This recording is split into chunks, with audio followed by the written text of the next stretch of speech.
Out front next, the breaking news: polls are closing right now in Georgia. The president is making a last-minute endorsement. Will it pay off? Plus, Trump is bragging about his agreement with Iran. So why isn't he letting the public see it? And more breaking news: House staffers are visiting the minimum security facility where Ghislaine Maxwell is being held. So what did they find? Let's go out front. Good evening, everyone. I'm Kate Baldwin, in for Aaron Burnett. The breaking news: it is election night in America. Polls just closed moments ago in Georgia, and President Trump's power over the party is facing a major test once again tonight. Republicans are deciding who will be their nominee to challenge Democratic Senator Jon Ossoff. He needs to win, and he needs to hold his seat. He needs to win if Democrats have any hopes of flipping the Senate. This is a very closely watched race. President Trump jumped into this one, though, quite late, endorsing Congressman Mike Collins, a 2020 election denier, only just this past weekend, pitting himself then against the popular Republican governor of Georgia, Brian Kemp, who has long backed another candidate, former college football coach Derek Dooley. So all of this comes as the president's facing new headwinds, with some of the very Republican voters going to the polls tonight. Over half of Republican and Republican-leaning voters nationwide now disapprove of President Trump's handling of the key issues: inflation and rising prices, his highest disapproval ratings of his second term. And elected Republicans are not staying quiet.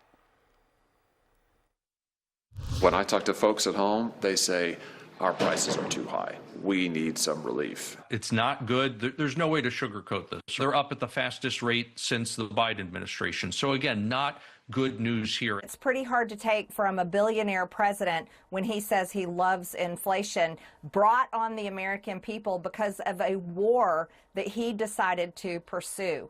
And, you know, that one's going to come back and bite him. We shouldn't be talking about ballrooms. We shouldn't be talking about DOJ slush funds. That's not what our country wants us to be talking about.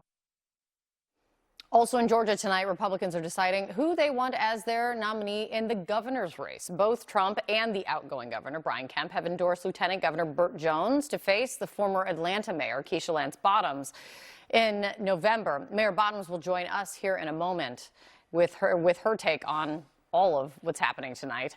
But first, Diane Gallagher is in Atlanta at Senate candidate Mike Collins' headquarters. Diane, polls just closed. What's the sense, the feeling for the Senate candidate that President Trump has now endorsed? Yeah, Kate, like so many Tuesdays this year so far, we're waiting to see if that 11th hour endorsement from President Donald Trump will be enough to pull Mike Collins over the finish line tonight. The people who are starting to gather in this room here, of course, certainly hope that will be the case. Trump's Sunday night sign-off set up sort of a proxy contest, if you will, between sometimes friends, sometimes political foes, Trump and Governor Brian Kemp, who, of course, has long been backing Collins' rival in this runoff, former University of Tennessee head football coach Derek Dooley. Now, Derek Dooley has cast himself as an outsider in this race, who says he didn't vote in 2016 or 2020, something that Trump took note of in his endorsement of Collins. Collins, meanwhile, has presented himself as a reliable and longtime Trump and MAGA ally. He has supported the president through just about everything, including the president's false claims. He won the 2020 election. Now, both candidates did court Trump for his endorsement, but this is Georgia, so that doesn't guarantee a win. Nobody knows that better than, of course, Governor Brian Kemp, who won re-election back in 2022 after Trump endorsed his opponent. Now, what we're really paying attention to tonight is looking at the original primary back in May. Collins finished that with about 40% of the vote.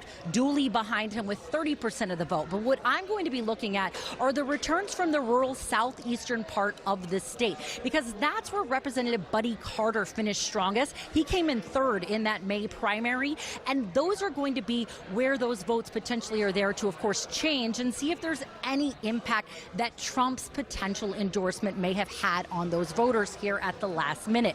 Now, look, Democrats picked their candidate, as you mentioned, back in May, so Jon Ossoff, the incumbent senator, has had the fundraising and campaigning advantage, and we're talking fundraising. Look, he has a significant advantage no matter who wins here tonight. We're talking about, according to FEC documents here, around $32 million cash on hand. Dooley and Collins both report less than 2 million. Wow. Quite a delta there. All right, Diane, thank you so much. She's going to be watching this, and we're all going to be bringing you the results as they come in, and they will be coming in. So we'll keep a close eye on that. Everyone is here with me. So at stake in this race, guys, I mean, you've got Trump endorsements, that test being put to test again. You've got Senate balance of power. That is now in the spotlight again. And you've got this whole dynamic of Georgia and an election in Georgia and all eyes on election in Georgia. Trump talking about in like a tele-rally about the 2020 election loss, though he says obviously went back to his same playbook again. So there is a lot at play here. But I just wonder, with the criticism he's also now facing, which is different from his party, not completely, and it's not, you know, a tidal wave SE, but on the reflecting pool, the ballroom, the DOJ slush fund, and more, do you think, does this translate to him being weakened as we go deeper into the primary season? Well, yeah, I mean, you just heard from a bunch of Republicans in that package talking about the issues that really matter to voters. And of course, it's the economy and prices. And what is Trump and what is Mike Collins talking about in Georgia? Election fraud that didn't exist from 6 years ago. That is such a losing argument. It's losing everywhere, but really losing in Georgia. Georgia has they must be like, what? We're exhausted. They've done 3 audits, none of which found election fraud. The attorneys that went after this have been sanctioned. A lot of people have been indicted over these claims. The claims of election fraud have been worse for the accusers than anyone else. So it's just going back to this well over and over again at a time when even Republicans are acknowledging it's the economy, stupid. Get back to the economy is just it's a dumb idea. Yeah, you know, let's talk about said economy and let's talk about said inflation, because that, getting back to, as Marjorie Taylor Greene, Paul was talking about in that soundbite about how Trump said that he loved inflation. The vice president was asked about that statement and that declaration. He was asked about that today. Let me play what he said. He just said he loves the inflation. What he said, Anna, what he said is that he loves the fact that the inflation is going to come down when this war is over. That's what he said. That's not what he said. That wasn't a direct. Are you his interpreter or are you his vice president? Come on. He's like, I already have a lot of hats. Let us just play that actual exchange of what the president was asked and said. Are you concerned, Mr. President, about the latest inflation number which came out this morning? Could that be a negative? No, I love it. The numbers were great. You know what I really love? I love the inflation. Is Vance helping this situation? No, not at all. I mean, inflation is extremely unpopular. The Iran war is extremely unpopular. Tariffs are extremely unpopular. And J.D. Vance is extremely unpopular. So sending out J.D. Vance to try to move people is pretty much the worst possible strategy, especially. But Paul, he's got a book. He's got to talk about which book. I don't know when the last time a sitting vice president wrote a book and was out selling it on the campaign trail, but that's where we are right now in 2026. But I think there's a bigger issue today, which is that the day is going to be dominated again by partisan primaries, where the parties are running the show, and hundreds of thousands of independents are going to be blocked out of closed primaries, in Georgia in particular. So you're likely to see a motivated extreme base, the right of center base. And in D.C., you're going to see the opposite. You're going to see the motivated socialist base, because in both places, they're closed. And in Oklahoma alone, 500,000 independents will have no say today. So the real bellwether is going to be when they get to the general election, when they have to talk about inflation, they have to talk about the economy, and independents haven't had a say the entire time. They're going to define this election, as we saw from CNN today.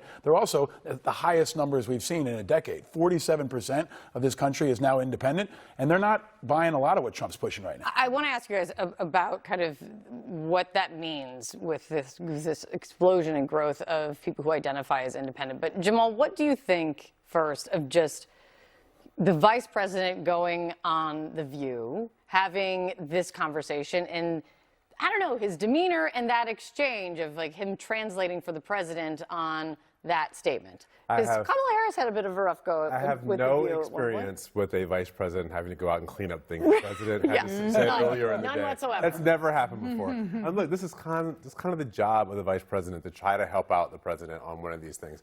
But sometimes when the president does something, you just have to acknowledge, yeah, that probably wasn't the right thing to say, and keep moving on. Here's what's happening, I think, with the independents. we're all losing. All the institutions are losing the favor of the American public. And I think it's familiarity breeds contempt. The more people see about what's happening inside the internal workings of whether it's the news media, the church, the military, political parties, people start to fall away. Social media is doing that. Investigative reporting is doing that. People have more information about the people they see. They used to hold up on a platform, and now they know more about what's happening on that platform, and they don't like to see what it is that they're finding. Let's take a pause. I'm just being told by the control room, getting some of our first numbers coming in from Georgia. Let's throw these up. Let's start, I think we're going to throw up the Senate race with this. Again, this is the Republican runoff race. So far, I mean, look, you've got, how much, you dropped the banner, what is that, 8%? 8% reported in. So we are early on, folks, but right now Derek Dooley is up by a little bit. So this is one of the things we have to watch is, again, Derek Dooley endorsed and supported by the very popular Republican governor of the state, who's been essentially campaigning with him for almost a year at this point. And he recruited him. And Derek Dooley, not an election denier. Yeah. So, this is and then you have Mike Collins, which is very much an election denier, and he's got some baggage that could be following him for this into the general election from his time as a Republican member of Congress. But let's keep tracking this, and we'll see this one. Let's see what let's put up the race for the governors right now and see what comes in here. Rick Jackson. Okay, so Burt Jones has been endorsed by, as we've been talking about, as Diane was telling us, Burt Jones endorsed by both Donald Trump and the governor of Georgia, and right now he is behind, but again, 8% of the vote coming in. We'll see. I mean, there's no way to say this indicates anything other than we're getting votes in and we're seeing where we're standing right now, Jamal. Yeah, Kate, one of the things that happens in the Republican Party right now is that the party is moving further and further away from where the mainstream public is because they have to say that they believe in these things that everyone knows aren't true. So they're taking themselves away from most people have witnessed things with their eyes. We know that the election happened. Right. We know that Donald Trump didn't have the largest crowd on Inauguration Day. We saw all these things on television.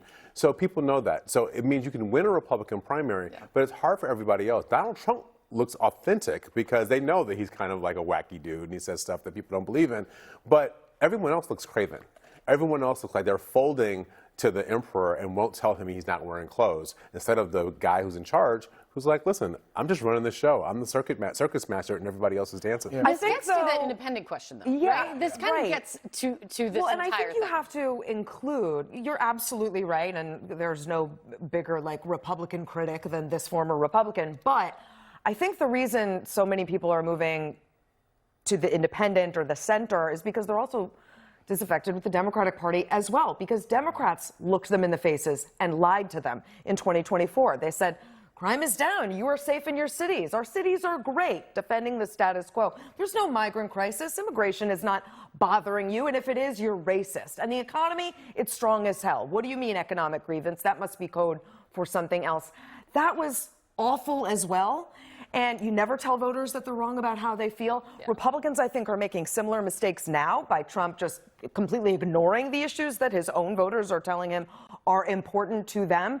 So I think the problem for a long time now has been voters are watching politicians get elected to not solve problems, to get rich and famous, to grandstand, to hold these performative hearings that do nothing for me, do nothing for you, solve no problems. And in fact, the intransigence becomes the point.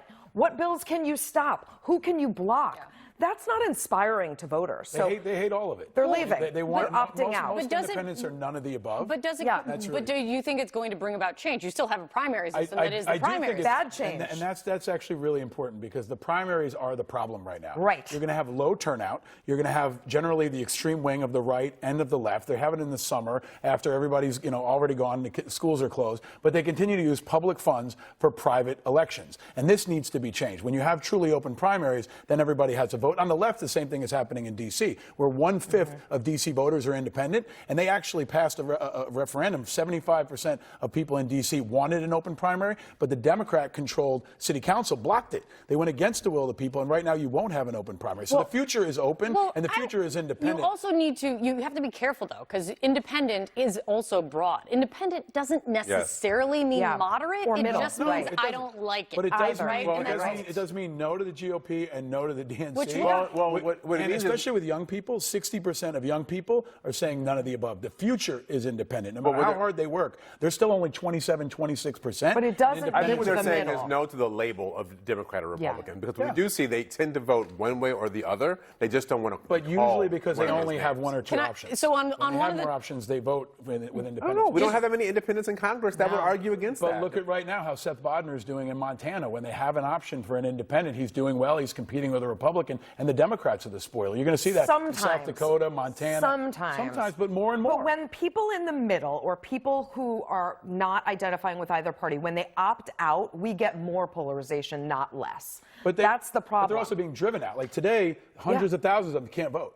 They are blocked from this entire process, and that's un-American. Yeah. And I think more and more people want to see that change. If we There's- have truly Yeah. open primaries, and everyone gets an equal say. There's just one image I think I want to end on, just because it kind of speaks to the issue that we know the president has been very focused on, and people keep being asked about, but that voters, one must assume this goes into the category of this doesn't affect me, why the heck are we talking about it? Or why the heck is the president focused on it? Which is the reflecting pool. We've now seen there are these images of workers pouring hydrogen peroxide into the reflecting pool because, remember, the president called it disgusting. It had an algae bloom and it was green, and so he repainted it and said it was going to be perfect after that. Well, then it was hot and muggy in D.C. over the weekend, and the algae bloom continues. And they do say that there's like systems in place, and they put these pumps in place, and it's all going to get better. But it definitely was what not a metaphor. great. It's just it's a perfect, obvious metaphor, right? For the stuff that this administration is focused on, which is not important. It's They're $14 spending million. too much money, and they're not solving the problem. it's still not working. And they're not fixing it. And everything even they honestly- touch gets worse. I have to Everything- say, this is the latest even if example. like in a week these bubbler pumps do work, it still just kind of gets to the point of like, why? Right. Well, I mean, we're facing that question in Iran. We may end up in a war in Iran that takes us back to a place basically where Barack Obama was after the 2015 JCPOA, and maybe even worse. Yeah. Maybe even giving Iran a stronger strategic advantage than they had before Donald Trump launched the war. The answer Now to Iran why- has tested the theory of can we shut down the Strait of Hormuz, and the answer is yes. Yeah. You know, so that has been answered, which is different. Thanks, guys, for being here. Thank you. All right, so out front next, Trump defiant in the face of blistering criticism, some of it from his own party, for not releasing his agreement with Iran. What doesn't he want the public to see then? Is that where we are? Plus, House staff are spending hours at Jeffrey Epstein's accomplice, Ghislaine Maxwell, her prison camp. What did they find? Congressman Robert Garcia, whose staff was at the camp today, is my guest. And we're watching for more numbers coming in from Georgia on this election night in America. Harry Enton is going to bring us some of the first results and what we're seeing and where. We'll be back. And dissolve camera 4. We're in a set bump. You can clear the panel. Stand by your brake master. In 3, 2, 1. Effect. Roll your brake, please. Tonight, the administration is still refusing to release the text of the U.S. agreement with Iran, one that the president has called a very powerful document, and one the vice president says is only about a page and a half long. The latest reason that still no one has seen it, J.D. Vance says that it's due to, quote, sensitivities that exist in the Arab and Muslim world. It is unclear what he is getting at. Vance himself admitted today that even he doesn't fully understand it. President Trump, meanwhile, from the G7 summit, says that he is preferring a, quote, formal setting for the occasion, though not the formal G7 summit. Well, because I'd like to get a formal setting first before we do that, but I have no problem with that. It's a good document. Actually, I'll not only release it, I'll probably have a press conference and read it to you word by word. Out front now, David Sanger, White House and national security correspondent with the New York Times, and Nazila Fathi, former New York Times correspondent who was based in Tehran for a decade before being forced to flee. David, you had a nearly 30-minute phone call with President Trump just days ago where he kind of laid out much of the thinking and the agreement and the reasoning to you. We're now learning from our White House team that the administration is now trying to downplay this document that no one's seen. Give me a sense of, I don't know, your insight from that conversation with the president, your conversations with sources, why they're resistant to putting out this text if the agreement has been agreed to. Well, look, sooner or later they're going to have to put it out, and various versions have leaked out, which is going to make it even more important to get the real version out, Kate, right? There's nothing worse than having multiple versions around. But the thing about a document like this, particularly one that is as vaguely worded as it is that there's something in it for everyone to dislike and to really dislike. So Republicans, MAGA Republicans, just Iran hardliners will think that it's too vague. It doesn't require the Iranians to limit the size of their missile arsenal or their ranges. It says very little on the nuclear program other than that they will dilute or downblend, as they call it, the stockpile of near bomb-grade uranium. It doesn't talk at all about the other 10 tons of uranium. It basically leaves to the next negotiation everything that's hard. And on the other hand, for the Iranians, it isn't specific enough about when they would get sanctions relief, when they would get their funds unfrozen. And for the Gulf states, it basically commits them to a $300 billion investment fund in Iran that nobody knows who's going to finance. So all of the hard issues are being left for the next negotiation.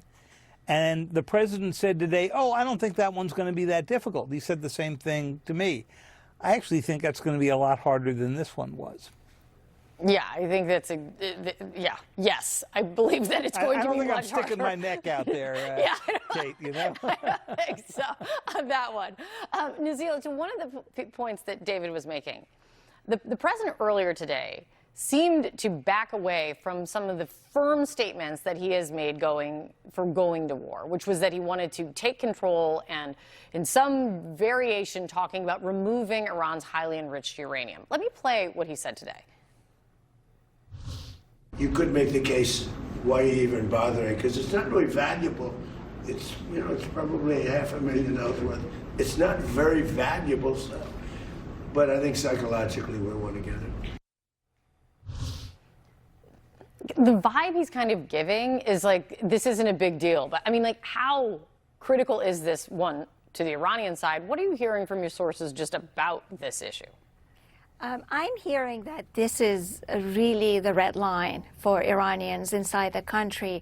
A lot of hardliners have made it clear that there is no way that they would hand over the enriched uranium. They consider it as a sovereign, non-negotiable right under NPT. They also see it as a deterrent for the country.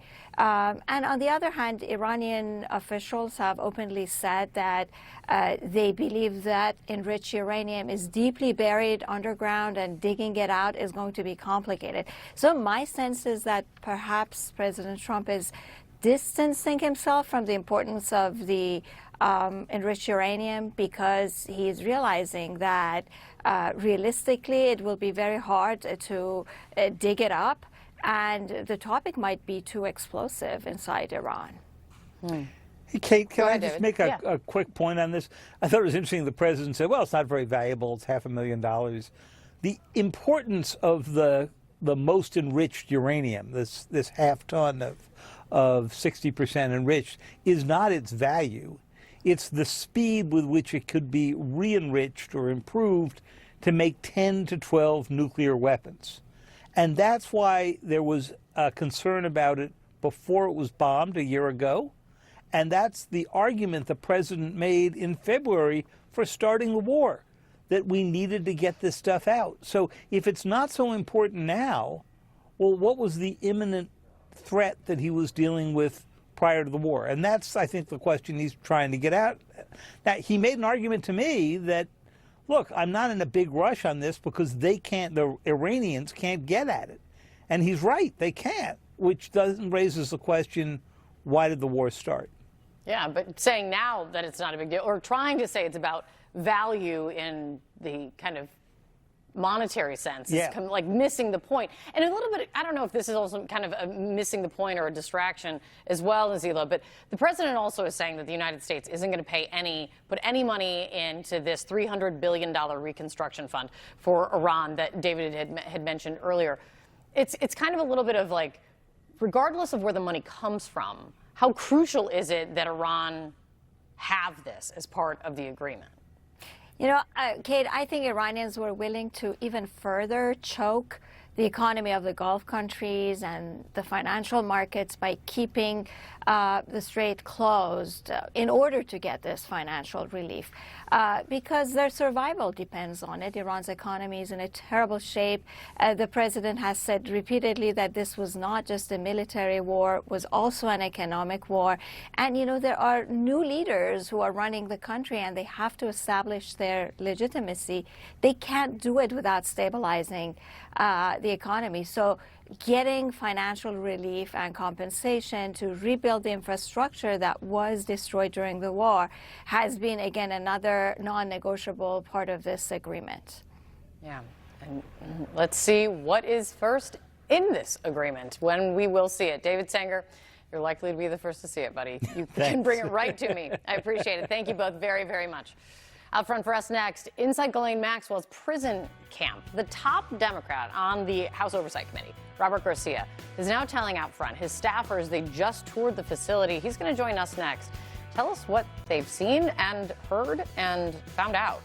We're also getting new results out of Georgia on this election night. The Democratic candidate for governor, Keisha Lance Bottoms, is our guest. And Harry Enten is joining us at the Magic Wall, of course, with the latest numbers. The Senate runoff is neck and neck. We're back with more. Stand by your brake master in 3, 2, 1. Effect. Roll your brake, please, master. The breaking news coming in now. There are new numbers coming in from Georgia's Republican primaries, polls closing just 30 minutes ago. With 24% reporting President Trump's endorsed candidate for Senate, Mike Collins, you see there, is leading right now. And in the governor's race, Trump-backed candidate, Lieutenant Governor Burt Jones, is currently trailing. Let's get straight to Harry Enten at the Magic Wall. Well, with me at the Magic Wall. Let's start with the Senate race. What should people take from this, and can they still not take from this? Okay, what can't they take from this? Most of these early returns are early vote. The Election Day vote may look different from the early vote, but we're still going to take a look at what we see in the patterns right here. We have to wait for those Election Day votes. One of the things I think is so interesting is you're seeing a clear geographic divide, right? So Mike Collins, who is in the lighter red, versus Derek Dooley in the darker red, you could see Derek Dooley is doing quite well in and around Atlanta, right? And a lot of that vote is coming in. Look to the southeast part of that, though. There's still a lot of gray on the map going on here, right, folks? And what do you see on here, though? You see pretty much all down here. We've gotten a little bit more of that vote. You see light red for Mike Collins. So to me, it looks like more of Mike Collins' vote is still out compared to Derek Dooley's vote. And, of course, at this particular point or going into this race, right, Mike Collins had the Trump endorsement. The other thing that I will note is you go back to round number 1, right?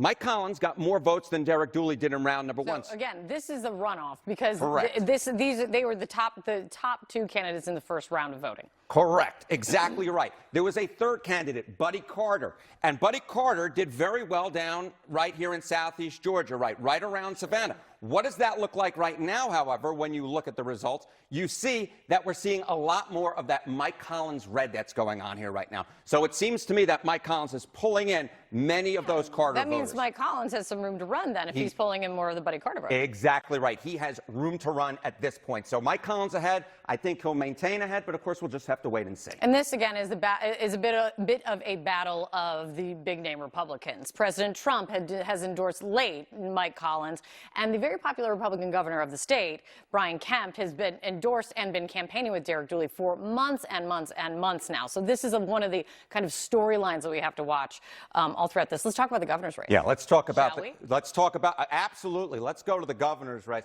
This is a different ball game altogether. So if in the Senate race, right, Donald Trump's candidate was doing well, in the governor's race, something entirely different. Burt Jones backed by both the governor Kemp as well as Donald Trump. And what do we see on this map right now? what we see on this map right now is a whole heck of a lot more light red than we see that dark red. And I just want to sort of fill you in on this. You know, let's go to Fulton County, right? Atlanta. Look at this lead that right now Rick Jackson has. It's a 33-point lead. Compare that to round number 1, right? Where what was it? Rick Jackson was only at 31% of the vote. What we're seeing throughout this race right now, at least in the governor's race, what we are seeing is that Rick Jackson is outrunning what he did in round 1. We'll have to wait and see if it holds, however. Yeah, I mean, this is last round. Go to make sure we end on the today. There round. we go. 27% reporting right now, so a lot more to run, but there's some interesting storylines happening here. Yeah. Thanks so much, Harry. Thank you. Looking at the governor's race right now, out front now is the Democratic nominee for governor in Georgia, Keisha Lance Bottoms. Mayor, it's good to see you. Thank you for coming in. So obviously, as Harry and I were just running through, votes are still being counted. That's still coming in. But from what you see and what you're here on the ground, do you think you'll be facing President Trump's pick in the general election in November based on these early numbers? You know, we don't know. It's too early to tell, but I can tell you they are both pretty extreme MAGA Republicans. Burt Jones, of course, has already received the endorsement of President Trump. And then you've got Rick Jackson, who has spent over $100 million of his own money seeking to get the endorsement of Donald Trump. So they really are one and the same. Rick Jackson has said that he will be Donald Trump's favorite governor. And Burt Jones is an election denier. Burt Jones has also made it clear that he plans to use your time working for President Biden against you if he is who you are up against in the general election. Let me play this for you, Mayor.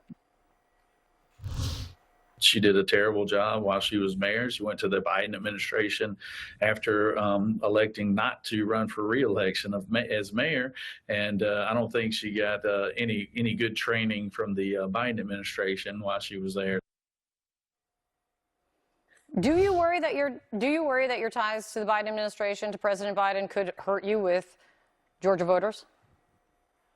Not at all. I will put Biden up against Trump's record any day of the week, especially in the way he delivered for Georgia. Listen, Burt Jones is an election denier. If you were to ask him if Donald Trump won the 2020 election, he would say yes. This is a man who is living off of his daddy's petroleum fortune. He has put in millions of dollars of his own money. He's not talking about any of the things that the people on the ground care about. He's still relitigating 2020. Meanwhile, the people of Georgia are talking about the cost of living. They're talking about grocery costs. They're talking about healthcare costs. 500,000 people in this state opted not to get healthcare after the big ugly bill. Those are the things that people care about. It was just a few months ago, though, when the now outgoing Director of National Intelligence, Tulsi Gabbard, was in Fulton County while the FBI seized 2020 election records. And since then, President Trump has talked about wanting Republicans to, take over elections. Let me play this. The Republicans should say, we want to take over. We should take over the voting in at least 15 places. The Republicans ought to nationalize the voting. And we have states that are so crooked, and they're counting votes. We have states that I won that show I didn't win. Now, you're going to see something in Georgia where they were able to get, with a court order, the ballots. You're going to see some interesting things come out. Are you actually worried about the Trump administration getting involved in your state's elections? Anytime the Trump administration touches anything related to voting, we should all be concerned just about the integrity of our democracy. He has raided the Fulton County election office. He has just caused havoc for 2 women in this state who were working on election day in 2020, and he knows no bounds. So it's not, it's more of a concern for me just in terms of where we are with our democracy and how far will the president go to interfere with the right to vote. This is why we are reminding people they need to show up and vote in record numbers. We don't need thin margins again in Georgia. We don't need Rick Jackson or Burt Jones. And we're asking people to support our campaign no matter where you are. Even if you're Georgia, of course, vote for us. But if you're not, you can go to KeishaForGovernor.com. You can sign up to volunteer for our campaign, to donate to our campaign, because this election should matter to all of us. Mayor, thank you so much for your time. It's a Republican runoff underway. Votes still being counted and coming in as we speak. Out front for us next, beautiful landscaping with a waterfall, little to no security. House staffers just touring the prison camp that Ghislaine Maxwell was moved to after her interview with President Trump's Justice Department, and they questioned the warden directly. Congressman Robert Garcia, the top Democrat on House Oversight, is our guest. And new details about the investigation into California Governor Gavin Newsom's wife. I love championing and focusing on uplifting and supporting women and girls. What we know about her nonprofit work.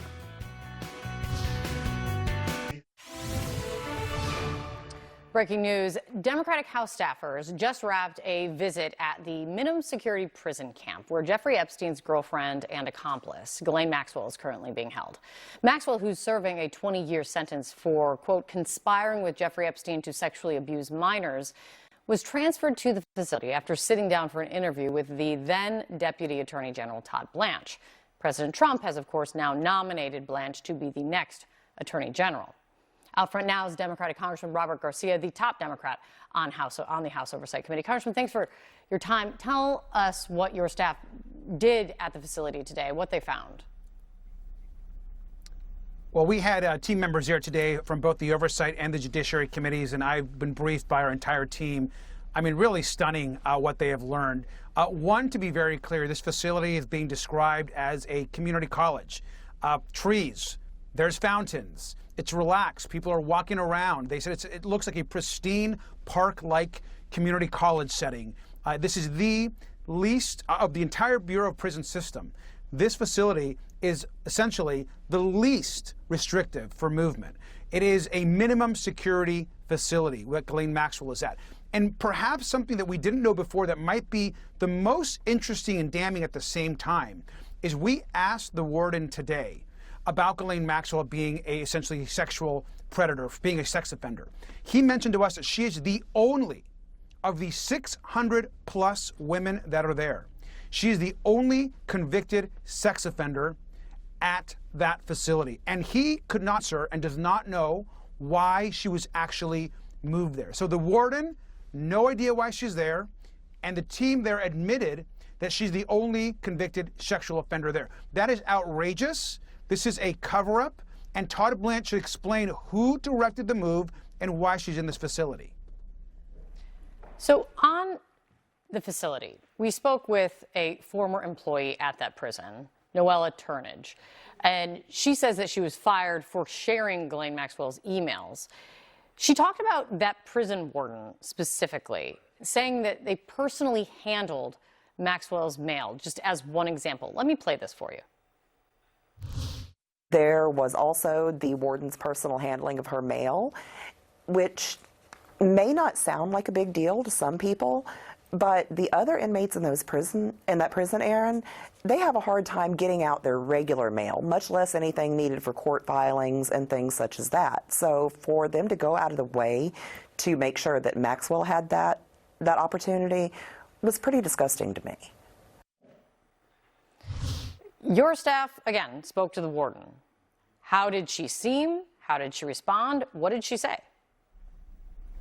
Well, first, they were very clear that the warden was not forthcoming, would not answer a lot of questions, was defensive, would not really or understand why Ghislaine was there.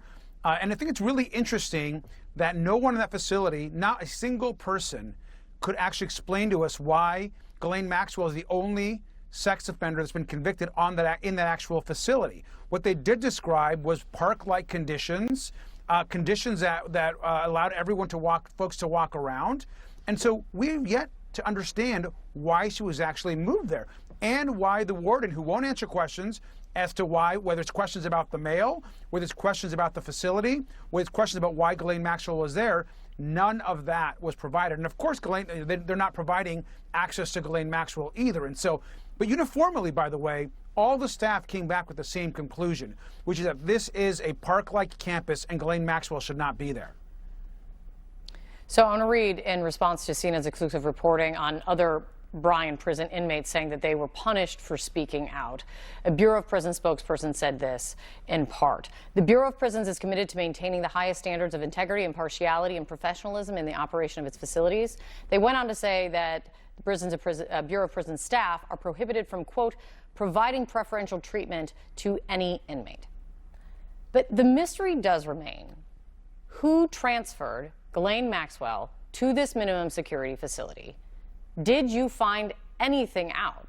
I mean, the warden would have to know when someone's coming in, but who was actually making this happen? Nobody will tell us, or they claim that they have no idea, which is why it's so important that Todd Blanchard not only asks this question in his confirmation hearings, but actually testifies in front of the Oversight Committee, a request that we have made to Republican and to Chairman Comer directly. He has to come in front and explain who made the order for Ghislaine Maxwell. Now, we asked Pam Bondi, the former AG, and she put the blame on Todd Blanche. She said she had no idea. And so it is time for the truth, and Todd Blanche deserves to give us the answer as to why and who ordered Ghislaine Maxwell to be transferred to this facility. It does seem that your team's left with many more questions than answers. But thank you for bringing these insights on. I really appreciate it. Out front for us next, new details about the federal investigation into the wife of California Governor Gavin Newsom and why it was launched in the first place. New tonight, California Governor Gavin Newsom is calling the Trump Justice Department investigation into his family a fishing expedition. This as we are learning new detail about the investigation itself. Paula Reed is out front. Jennifer Siebel Newsom, the wife of California's governor and potential 2028 presidential contender, Gavin Newsom, is currently under federal investigation for possible tax crimes. The full scope of the investigation into the first partner is unclear. The documentary filmmaker founded Representation Project, a nonprofit focused on gender equity in media. I love championing and focusing on uplifting and supporting women and girls. She also owns a film production company called Girls Club Entertainment, which is listed as a contractor on the Representation Project's tax returns. And she co-founded the California Partners Project, a nonprofit that works to get more women onto corporate boards, address the gender pay gap, and make tech safer for children. Critics have raised the possibility of self-dealing for years, despite no public evidence of wrongdoing. While it is unclear what exactly investigators are focused on, they have recently interviewed potential witnesses, including people close to the first couple. Sources tell CNN that the governor is not directly under investigation, but he has framed the probe as politically motivated and targeting him. Donald Trump isn't just coming after me because of my mean tweets. He's coming after me because I'm considering running for president. The tax probe is not the only recent investigation into someone in Newsom's orbit. His former chief of staff, Dana Williamson, was recently prosecuted related to corruption. She pleaded guilty to 3 charges earlier this year. President Trump has made it clear he wants his Justice Department to pursue his political enemies. Just last year, he called for Newsom to be arrested and has attacked him repeatedly. He's ruined California, gives health care to anybody. CNN has learned the current investigation was launched last year by the U.S. Attorney's Office in Sacramento based on a whistleblower report. Acting Attorney General Todd Blanche declined to answer questions Monday on Capitol Hill. General Blanche, can you confirm if this Justice Department is investigating Gavin Newsom? And if the president directed you to do this? Old Blanche is not going to be able to escape questions in a few weeks when he is expected to face a contentious confirmation hearing, where one of the biggest issues is going to be how the Justice Department has been used to pursue the president's adversaries. Kate? It's great to see you, Paula. Thank you so much. And thanks so much for joining us tonight. AC 360 starts now.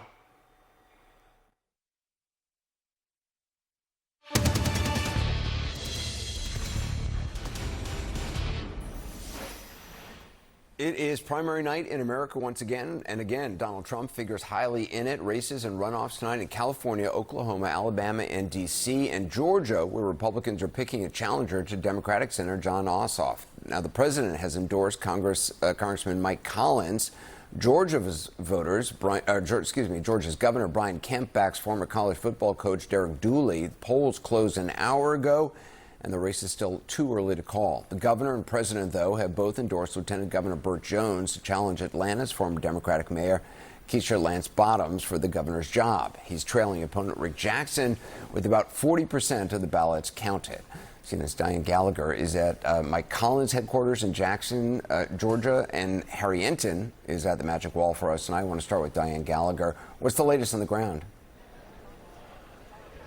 You know, Anderson, Mike Collins just walked into his watch party here a few moments ago. Right now he is shaking hands, taking pictures, and hugging supporters as those returns are coming in from across Georgia. Many of the people in here wondering the same thing we are. If that 11th hour Sunday night endorsement from President Donald Trump will be enough to bring him over former University of Tennessee head football coach Derek Dooley, who is endorsed by Georgia's popular Governor Brian Kemp. Now, a source tells CNN that Kemp will be appearing with Dooley at his watch party. The two are longtime family friends tonight as well. Now, look, we don't know what's going to happen until the votes are counted, but back in May, Collins got about 40% of the vote and Dooley got about 30% of the vote. What I'm going to be watching is the southeastern rural part of the state, which was a stronghold for Representative Buddy Carter. He finished third, so he didn't advance to the primary. Where those votes go could tell us whether or not this Trump endorsement had an effect and what the final results may be tonight. Now, look, we're also looking at a competitive GOP governor's runoff between the lieutenant governor, who is endorsed by both Kemp and Trump, and healthcare billionaire Rick Jackson, who cast himself as a conservative outsider. Now, Jones has criticized the amount of money that Jackson has spent in the days leading up to this runoff race. And Jackson, for his own self, has said that, look, this is trying to win a race here. He finished just about 6 points in May behind Jones. He did the best in the suburbs and urban areas, while Jones's strongholds were in the rural parts of the state. Now, look, early lead right now as the returns are coming in. Rick Jackson holds, but election day votes at this point are favoring Burt Jones. And of course, we still have a long way to go until every vote is counted and we have those final results, Anderson. Democrats, they had their decisions made for them back in May when voters selected incumbent Senator Jon Ossoff. He will face off against the winner between Collins and Dooley tonight. And on the governor's side, former Atlanta mayor and Biden administration official Keisha Lance Bottoms, who will face off the eventual winner of Jones or Jackson. All right, Diane Gallagher, we'll check in with you a little bit later. Harry Enton is tracking the numbers in the Magic Wall. Harry, what do you see? Yeah, what am I seeing, Anderson? It's pretty simple what I'm seeing. We'll start off with the Senate runoff right here. Mike Collins' lead has been expanding as more of the votes are getting counted right now. Now he has a nearly 5-point advantage. Now, one of the things that I think is so interesting is we're seeing a clear geographic divide in this Senate race, right? So essentially, from southeast of Atlanta, right, the Atlanta suburbs southeast, you're seeing Mike Collins in your light red doing significantly better than Derek Dooley is, while Dooley is doing well in Atlanta and the surrounding suburbs. Now, why is that so important? You can see that there's still a lot of vote remaining in the southeast part of the state. Now, Diane hit on this, which is one of the key parts that I'm really interested in, is this southeast corner of the state, right around Savannah. Why am I interested in that? Because look at the initial primary. That is where Buddy Carter did very, very well, right in here in Savannah. And right now what we're seeing is that right now that vote is going to Mike Collins. So you have to like it if you're Donald Trump at this point. Good for Trump, not so good for Brian Kemp, the Republican governor. Now, the governor's race, on the other hand, is something else entirely. So if, in fact, we go to the governor's runoff, what do we see here? We see that Rick Jackson running well ahead of Burt Jones right now, the light red, Rick Jackson 58%, Burt Jones at 42%. Now, one of the things that I think is so interesting right now is, let's just take Atlanta, right? Let's go to Fulton County, right? You got 43% of the vote in there. Rick Jackson's ahead 66 to 33%, or 67 to 33%. Why is that interesting? Because that's a 34-point lead. What was the margin there in the first primary round, it was Rick Jackson, but only by a little bit over Burt Jones. So we'll just have to wait and see. There's still a lot of Election Day vote to go. Burt Jones is doing better than that. But right now it's advantage Jackson in the same way it's advantage Collins in the Senate race. So Donald Trump, 1 for 2 at this point, Anderson. All right, Harry Hinton, thanks. We'll check in you a little bit later. Join me now, CNN senior political commentator Scott Jennings, Executive Committee Chair of the New York State Democratic Committee, Christine Quinn, and Vox host and editorial director, Ested Herndon. Scott, who do you think has the upper hand tonight in the Georgia GOP runoff? Well, if you look at the Senate race, Collins getting the last-minute nod from President Trump, you know, certainly better than a sharp stick in the eye. You know, Dooley is interesting. He was kind of coming on strong late. Kemp's had his back the entire way through. I interviewed them both. I like them both. They're different kinds of campaigns. I'm not different surprised. in what way? Well, you know, Collins is sort of a true blue MAGA, you know, kind of a congressman and kind of a presentation. Dooley a little more nuanced. But I liked him. He hadn't run before, and I didn't really know much about him. When I interviewed him, he was very well prepared on the issues. So different kinds of presentations. You know, having Kemp's backing was no small thing for him. Kemp's very popular in the state. I mean, look, he's the most popular Republican. Frankly, about a year ago, everybody was wanting Governor Kemp to run for the U.S. Senate. I mean, that was the big hope for the Republicans. That did not happen. And, you know, now we're left with this. Ossoff in the Senate race is probably going to start out as a favorite, got a ton of money in the bank. I think both parties will compete heavily for it, but I think the Democrats probably have a small advantage here. In the governor's race, look, I interviewed both Jackson and Jones, very nice guys. Jackson has the most interesting story of anybody running. I mean, first of all, he spent $100 million of his own money, which is a huge amount. Two, you know, his story of, you know, living in poverty, being part of the foster care system, growing himself out of that and becoming this very wealthy, you know, business person. It's been a captivating story, I think, for the electorate, for the Republicans in Georgia. Interestingly, whereas Trump and Kemp were split on the Senate side, on the governor's side, they both aligned behind Burt Jones. So Jackson didn't have any of the big endorsements, but he had a lot of money, and the early results here are showing, you know, some of that momentum for him. Christine, what are you watching in Georgia? Well, it's interesting that, you know, obviously you can argue that Trump's endorsement in the Senate race, even though it was late, has had an effect. But it doesn't look like Trump kind of has this slam dunk effect that he's had in other races. You certainly see that in the governor's race, and things being as close as they are in the Senate race. You see that, and that to me is noteworthy, because how much will he be energizing that core 30-35% base when it comes to November and the general election? It's also interesting, you said, I mean, you look at the Senate race in Georgia, there's, I mean, Kemp's so popular, but also loyalty to Trump is high. Yeah, and I think that's always been the conundrum here. Donald Trump plays the role of both establishment and outsider in the Republican Party. And I think Georgia's an important place to see both the dual effect of that. Kemp is very popular, as we know. And Donald Trump, you know, as we should be reminded of, tried to take out Kemp unsuccessfully. I mean, Georgia is used to hearing a Donald Trump endorsement and kind of weighing it for themselves. And so I think we're seeing some of that play out. But I don't think we should see the governor's race, even if Jackson is successful, as a rejection of Donald Trump, more than him just embodying MAGA qualities. I think in a different way, this is someone who even Donald Trump Jr. a day or two ago was coming out to say nice things about, because he's really positioned himself even to the right, or I don't think you can say maybe to the right of Burt Jones, but he's not tried to be to the center, right? So I don't think we should see it as Donald Trump being diminished, more so than MAGA is the standard that Republican voters are looking for. And what Jackson did in this race is really position himself in that. And so I think if we ask really quickly, why are Republican voters willing to see a successful businessman who pitches himself as an outsider over the establishment endorsement? You look no further than Donald Trump. He's created the pathway that Jackson has embodied. When I interviewed Jackson, I asked him, you know, what's your relationship like with Donald Trump? And he said he'd been in touch with him, but then he said, look, I don't have his endorsement, but I'll be his favorite governor. And so it's not like any of these guys are out here are running against Trump or running away from Trump. Everybody knows, you know, Trump, you know, sort of is still the North Star. Well, I want to play something that the president, he called into, he said about Dooley, he called into in a tele-rally for Congressman Collins. This is what he said. He didn't vote in 2020, and he didn't vote in 2016. Well, those are big votes for me. He didn't vote in 2020 or 2016.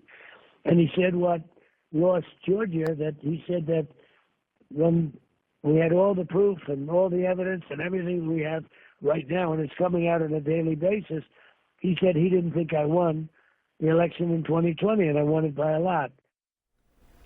We should just point out, of course, he did not win the election in Georgia, and there's not new evidence coming out every day. And so what he's saying is not true. I mean, it would be great, in my opinion, if Donald Trump, if he wins, continues to attack him all the way to November. That would be, great and probably dissuade some level of turnout. But I think whoever wins both of these primaries will see Trump get solidly behind. If you're Democrats, you think you start off in a good position here. Both of them kind of united the party. They didn't rock the boat. They really feel as if Republicans are kind of leading the infighting.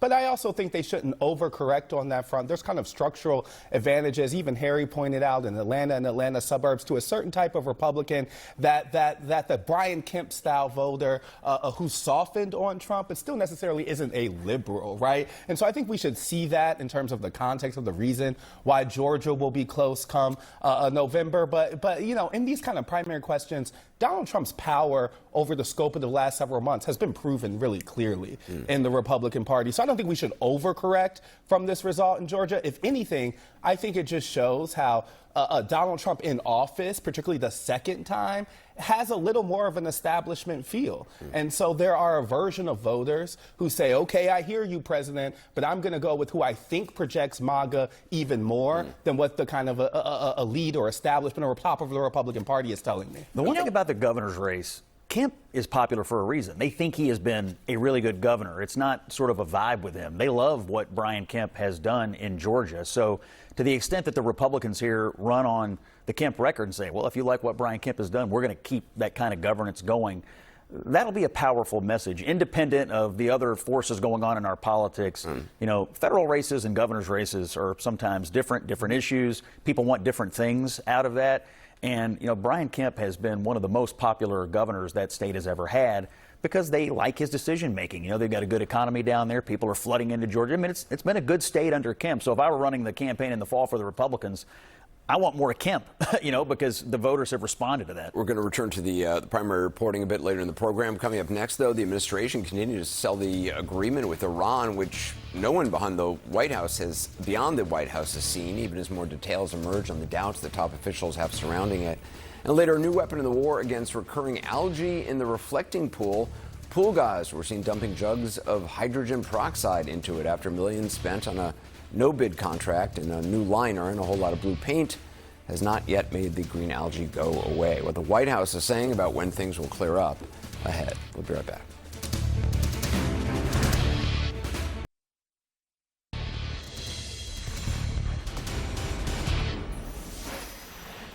New reporting tonight on the Trump administration's agreement with Iran and the concerns of some U.S. intelligence officials that Tehran might not live up to its end of the bargain. CNN analyst and Axios reporter Barak Ravid broke the story last night. He joins us shortly. Now CNN has learned from multiple sources that at various points over recent weeks, nearly every senior official involved expressed serious reservations about a deal. That said, according to one of those officials, quote, the consensus of the team was we want to get this thing over with, end quote. Today, Vice President Vance had this to say. Now, if they comply with this deal, I think it's much better for the United States and it's going to be much better for Iran. But if they don't comply with the deal, the straits are still open. We've still done incredible damage to their nuclear program. And is really, we can get on with our lives as a country.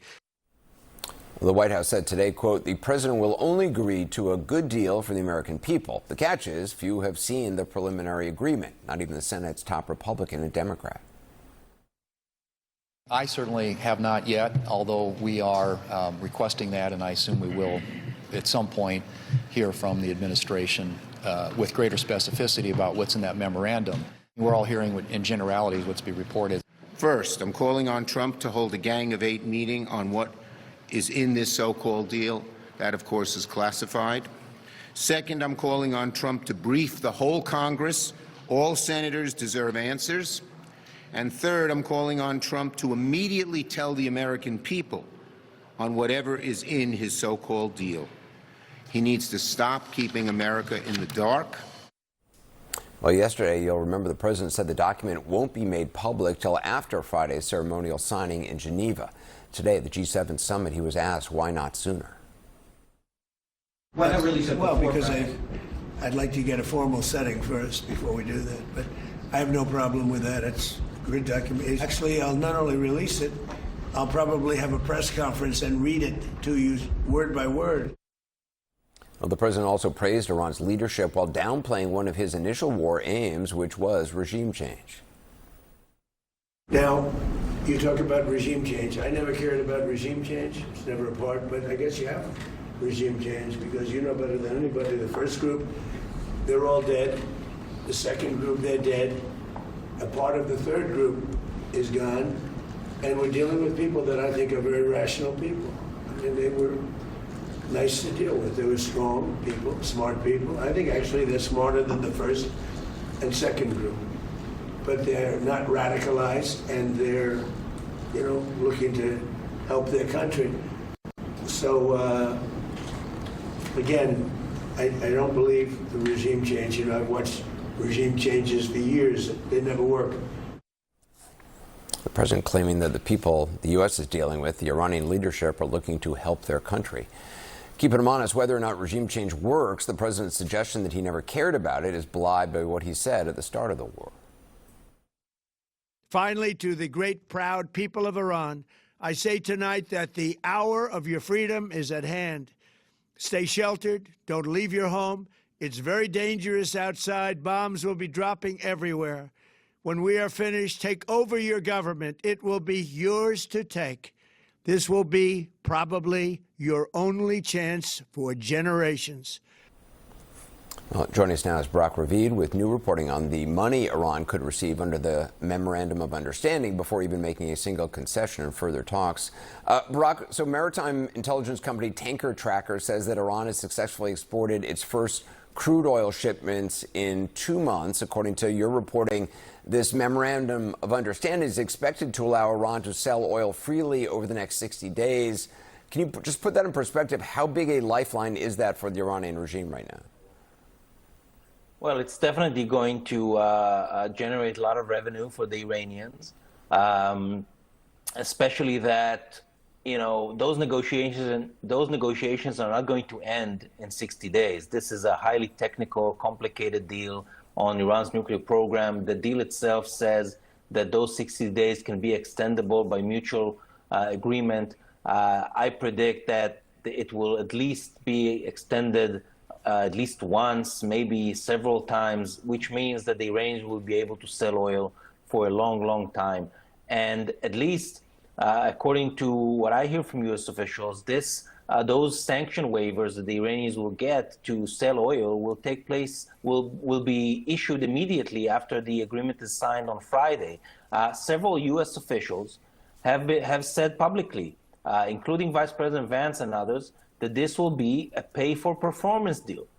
It is unclear what will be the performance by Iran if those waivers are issued immediately after signing. We will have to see whether Iran is doing anything immediately.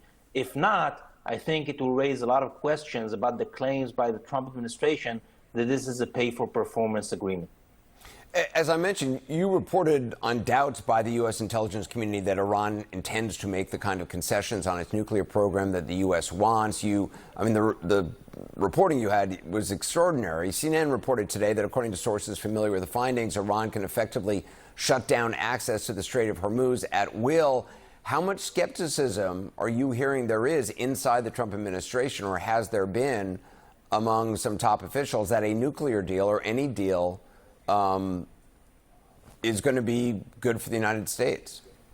Or is it even going to be held to? I think the skeptics, So I think there were two camps during the internal deliberations of this deal inside the White House. One camp was led by Vice President Vance with envoys Steve Witkoff and Jared Kushner. They negotiated a deal. They supported the deal. They told the president, we need to move forward with this deal. There's a chance to get a nuclear deal with Iran afterwards.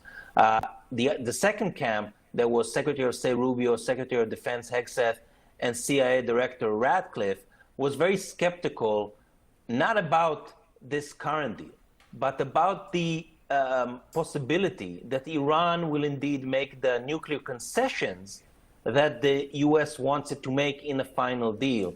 And Ratcliffe told Trump and the other officials in those meetings that the U.S. has intelligence that shows that the Iranian leadership does not have any intention to make those concessions. And for example, one of the information that was discussed in those meetings in the White House, according to two sources, was that in the internal discussions in the Iranian leadership, the way they speak about the deal, the way they interpret it, is very different than what they say to the mediators and to the U.S. negotiators during the talks. And this is why Ratcliffe told Trump and the others that he's very skeptical that the Iranians will follow through about nuclear concessions. Barak Ravid, thank you so much. Appreciate it. Joining me now is former Deputy Secretary of State Wendy Sherman, who led the team that negotiated the 2015 nuclear deal with Iran, and Kareem Sajapur, Senior Fellow for the Carnegie Endowment for International Peace. Kareem, based on what you know right now, what do you think of this memorandum of understanding, and how significant is it that not only has it not been released publicly, but neither congressional leadership nor the Israeli government have seen it? Anderson, based on Vice President Vance's media interventions and some of my conversations with administration officials, I think the Trump administration has actually a very ambitious agenda, which is basically to do a grand bargain with the Iranian government. They essentially want to present two very divergent paths to Iran, to say, if you take path A, we'll reintegrate you into the global economy, provide you hundreds of billions of dollars in investment, reassure your security concerns. And path B is the exact opposite. It will be continued isolation, poverty, potential return to conflict. And if you're looking at this from the vantage point of someone who has a real estate or finance background, obviously that's a no-brainer. But when you're looking at this from the vantage point of a revolutionary dictatorship, this is a regime which doesn't want to be reintegrated into the world. They've thrived in isolation. And so for that reason, I'm skeptical that this ambitious agenda is going to succeed. Ambassador Sherman, do you think it's the case that the administration has basically given up on the idea or would be okay with giving up on the idea of a nuclear deal, that essentially the priority was just end this conflict, get the oil flowing, and move on? Well, I'm afraid that may be exactly where we are, Anderson. I agree with Kareem. This is not an administration or regime that plays by the same rules we do. And the Trump administration has never understood the culture, the history, and the approach of the Iranians throughout this whole process. I think they indeed just wanted to get the war over because, quite frankly, our military was fantastic, but the Iranians understood that they could use asymmetric means, particularly closing the Strait of Hormuz and attacking our Gulf partners and allies and our bases. Every administration before this one understood that that would be a war we would lose because the Iranians could close down the Strait of Hormuz and attack our allies and partners. Only this president was foolish enough to take our fantastic troops and send them to tactical success and strategic failure. And now, listening to what President Trump and Vice President Vance have said today and what Barak Ravid reported, it won't surprise me at all if the president truly just lets this go and moves on to his next shiny object. The president has not really been interested in taking the next step on anything. If he can't get a quick victory in Ukraine, he moves away. If he can't really take Venezuela to the next step, he moves on to the next shiny object. If he can't really help Gaza reconstruct and Palestinians to have a future, he moves on. And I'm very afraid that that's what will happen here. One last point. If you look back at what he said when he withdrew from the 2015 agreement, and you go through his criteria about why he thought it was bad, I urge everyone to read that statement because he hasn't met any of his criteria then, and I don't think he's going to meet his criteria now. Yeah, Kareem, he was incredibly critical of that agreement, blasting, money that Iran would get for compliance if they comply with the agreement. I mean, it seems like they're getting all the same things in this agreement. So under the Obama nuclear deal, which Wendy led the negotiations for in 2015, I believe the figure was Iran got $1.7 billion and economic incentives in exchange for very significant nuclear compromises.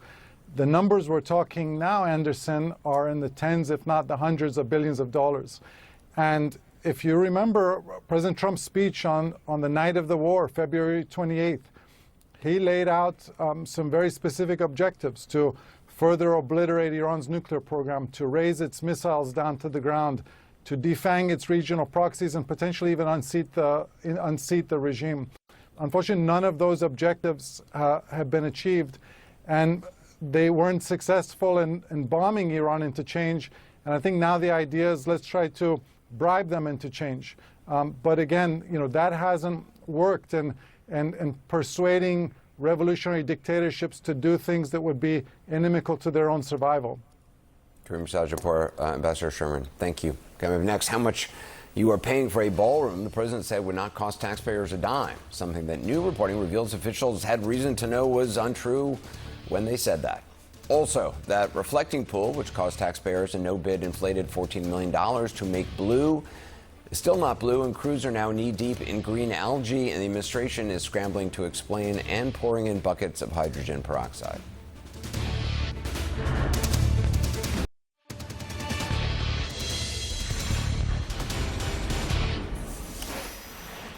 Primary night in America, CNN can now project that Mike Collins will be the Republican Senate nominee this fall against Democrat Jon Ossoff. Again, that is the Trump-endorsed Mike Collins getting the nomination over Derek Dooley, who was backed by Georgia's popular governor. I want to go back to CNN's Diane Gallagher. Diane? Yeah, Anderson, Mike Collins hasn't come out yet to address this, but we are seeing a little bit more excitement in the room. A lot of kids running around, sort of dancing, waiting to see when he's going to come out and sort of accept this nomination. Now, look, Mike Collins has represented Georgia's 10th district since 2023. He owns a trucking company. He's also the son of a former congressman. He has painted himself as this reliable MAGA and Trump-aligned supporter, and basically ran his campaign in that way, supporting President Trump on just about everything, including his false claims that Trump won the 2020 election. Trump didn't endorse him, though, until Sunday, that 11th hour endorsement that, of course, Collins was very appreciative of, touted from that moment over former University of Tennessee head football coach Derek Dooley, who, as you mentioned, was supported and endorsed by Georgia's Governor Brian Kemp. Now, Dooley tried to paint himself as an outsider, but also said he didn't vote in 2016 or 2020, a stark comparison to President Trump, who even mentioned that in his endorsement of Collins. Anderson. All right, Diane Gallagher, thanks so much. Now, new reporting for the Washington Post shows that despite the president's repeated claims, more than half of the massive ballroom project is slated to be paid for with taxpayer dollars. The Post obtained invoices and documents from the contractor. They indicate the White House had reason to know more than 2 weeks before plans for it were unveiled that taxpayers would be on the hook, despite the president repeatedly claiming the opposite. And I'm paying for it. I'm paying for it.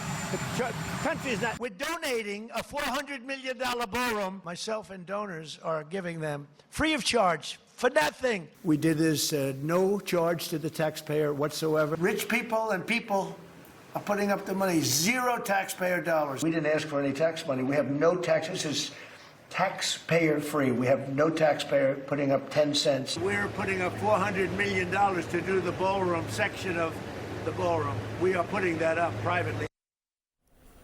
Jonathan O'Connell is on the byline, the Washington Post reporting. He joins us now. So you report that this past March, President Trump said, quote, "This is taxpayer free," but documents prepared for the White House weeks earlier showed total construction costs of $600 million, with more than half coming from taxpayers. What else did you learn?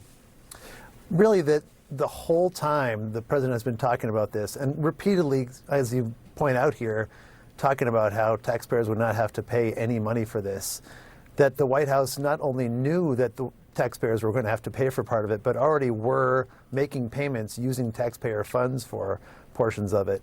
So, you line up those comments that the president is making with these budget costs that we have, that the contractors prepared for the White House and that the White House has. And over time, you can just see the cost of this whole thing going up and up and up to $600 million as of mid-March. And the president continued to talk about, he started with would cost $200 million. He got to $300 million. There's a couple of times where he says it would be a little under $400 million, and once depending on the finishes. And the real cost is just obviously not obviously, but is much higher than that when you look at the estimates that the White House is actually looking at. So even early on, while the president was saying no taxpayers to be paying money for it, the administration was already using taxpayer money for this. Yes, and they're continuing to do that. Now, we don't know. This $600 million number is as of mid-March, and I unfortunately don't have visibility to a number more recent than that. And the White House and the Secret Service have not provided us with a number beyond that. It could be higher. I guess it could be lower, but the trajectory of this over the 9 months that we have insight into now shows that it's been going up virtually the whole time. And the details about the ballroom, they seem to keep changing. There's an impenetrable steel roof, titanium fencing, 4-inch thick windows, a 6-story underground facility. Is it clear that the documents you obtained, do they show what the reality of the structure is at this, or is that still changing? We don't know all the details of the physical structure. There's obviously multiple components to this, which the president very rarely touches on. There is the part above ground, which includes a planned ballroom, obviously. There's office space. There's also below ground security facilities, most of which, the details of which are not public.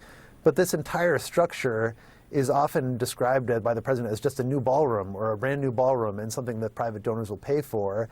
And I think people are reasonably come away from that thinking, we are not paying for this, that this is a ballroom that he wants to build, private donors are paying for it, and that we aren't.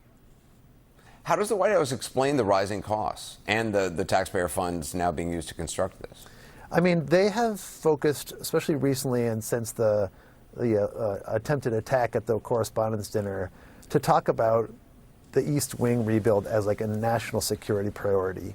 And I think there is obviously wide agreement. We all want the White House to be a secure place. We want the president's family, and the president's staff to all be safe. And they're now talking about the fact that rebuilding it is it's a security priority. Now, there is obviously, many facets of this building that are going to have to be highly secure. There's going to be technology. There's going to be, the president has talked about wanting to prevent drone attacks, wanting to prevent cyber attacks, et cetera.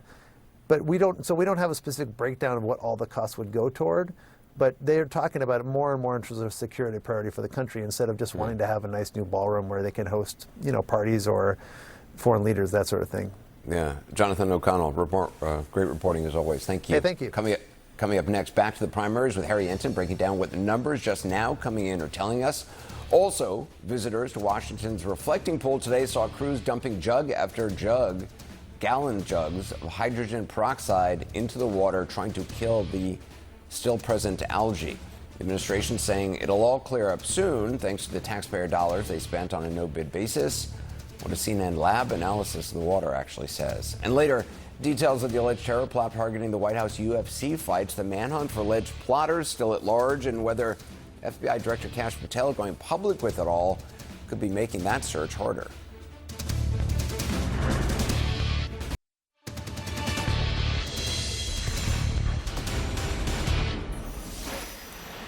A busy night with primaries and runoffs. So I want to go back to Harry Ensign and the Magic Wall. So what's the latest from the numbers in Georgia?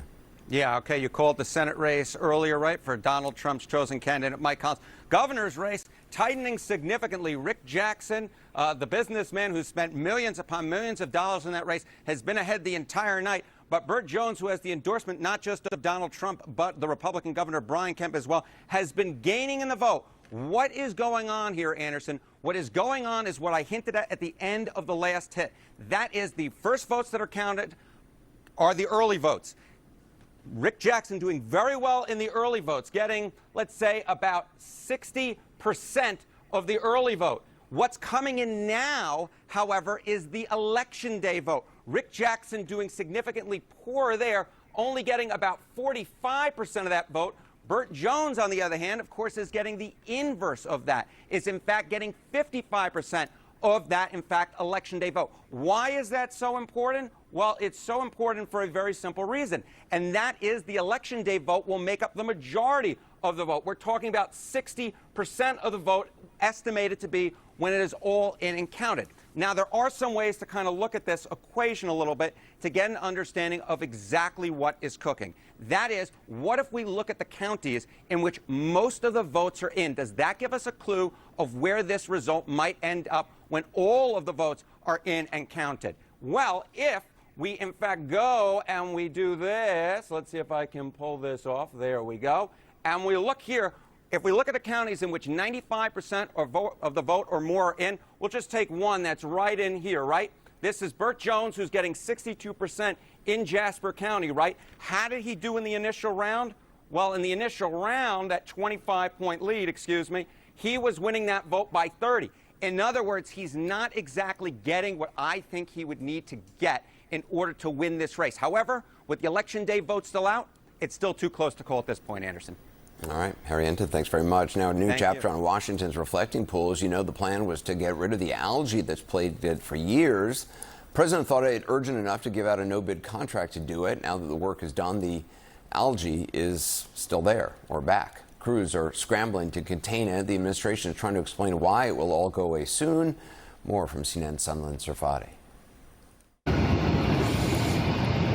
President Trump's freshly renovated reflecting pool It will look far more beautiful. has been hit with a problem that has dogged administrations for decades. It's called American Flag Blue. The problem? Algae. In just 1 week, this blue pool has grown into an increasingly murky shade of green, the very color and muck the president has repeatedly railed against. The water is disgusting looking. It's not representative of the country. The administration is now dispatching crews to vacuum up the clumps of algae and dumping gallons upon gallons of hydrogen peroxide in the pool to try to fix the hue. But algae experts say that's an uphill battle. We're in Washington, D.C. in the summertime.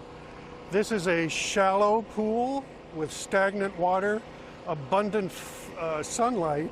It creates a situation where opportunistic algae can really take advantage of the situation. The renovations, which started in April and finished last week, cost more than $14 million, a far cry from the $1.8 million first expected, and included at least one no-bid contract. There were a series of functional fixes, including repairing leaks and installing a filtration system for the first time to help clean the water. And we're going to scoop up a water sample to see if we can get this tested. CNN independently took the sample of water and consulted with a pool store that regularly tests water to help read the results. It showed phosphate levels far higher than what is recommended to keep algae at bay based on estimates for a pool that holds 6.5 million gallons of water. If there's already some phosphate fertilizer in the water, that's really opportunistic, especially for the blue-green algae that can fix nitrogen. So they are having a field day out here, probably. The Department of Interior says they believe some of the initial problem was residual algae that had accumulated in pipes and insists the filtration system called the ozone nanobubbler is working. Due to deploying the advanced nanobubbler technology, the algae is dead and being vacuumed up as we speak, a Department of Interior spokesperson told CNN. The nanobubbler technology has successfully destroyed the algae bloom that has plagued every pool reopening. The hydrogen peroxide, they say, is being used as a milder treatment for the algae. It looks exactly the same to me. At the reflecting pool today, mixed reactions to the latest look. I know a lot of money went into this, but I can clearly see algae growing. I look at it's getting cleaner, yes, in there, because obviously I wouldn't see if it was still, in not good shape, you wouldn't see a good reflection. Sunlen Serfati is at the reflecting pool now. So is it safe to use hydrogen peroxide to treat the reflecting pool for, birds and animals? Yeah, we asked this, Anderson, of the Department of Interior, and they insist that they believe it is safe for animals and the environment, and they say that it's much less harsh than chlorine that would typically go into a swimming pool. They also say that hydrogen peroxide is occasionally used in natural swimming pools and some spas. But these experts that we spoke to today, they really said the intention of this hydrogen peroxide is to go in and oxify the water and really break up the cells of algae, which we saw the actual physical parts of the algae around in this pool today. It should be noted that this has been a decades-long problem. Back in 2012, after the Obama administration renovated the reflecting pool, very soon after the algae showed up, and notably experts say it's the success of this project is not going to be determined by right after refilling this project, but in the months and weeks ahead. Anderson? All right, we'll see. Sunless Friday, thanks so much. Up next, details of an alleged plot on UFC Fight Night at the White House and why Secret Service officials are at odds with FBI Director Kash Patel over his social media posts on the case.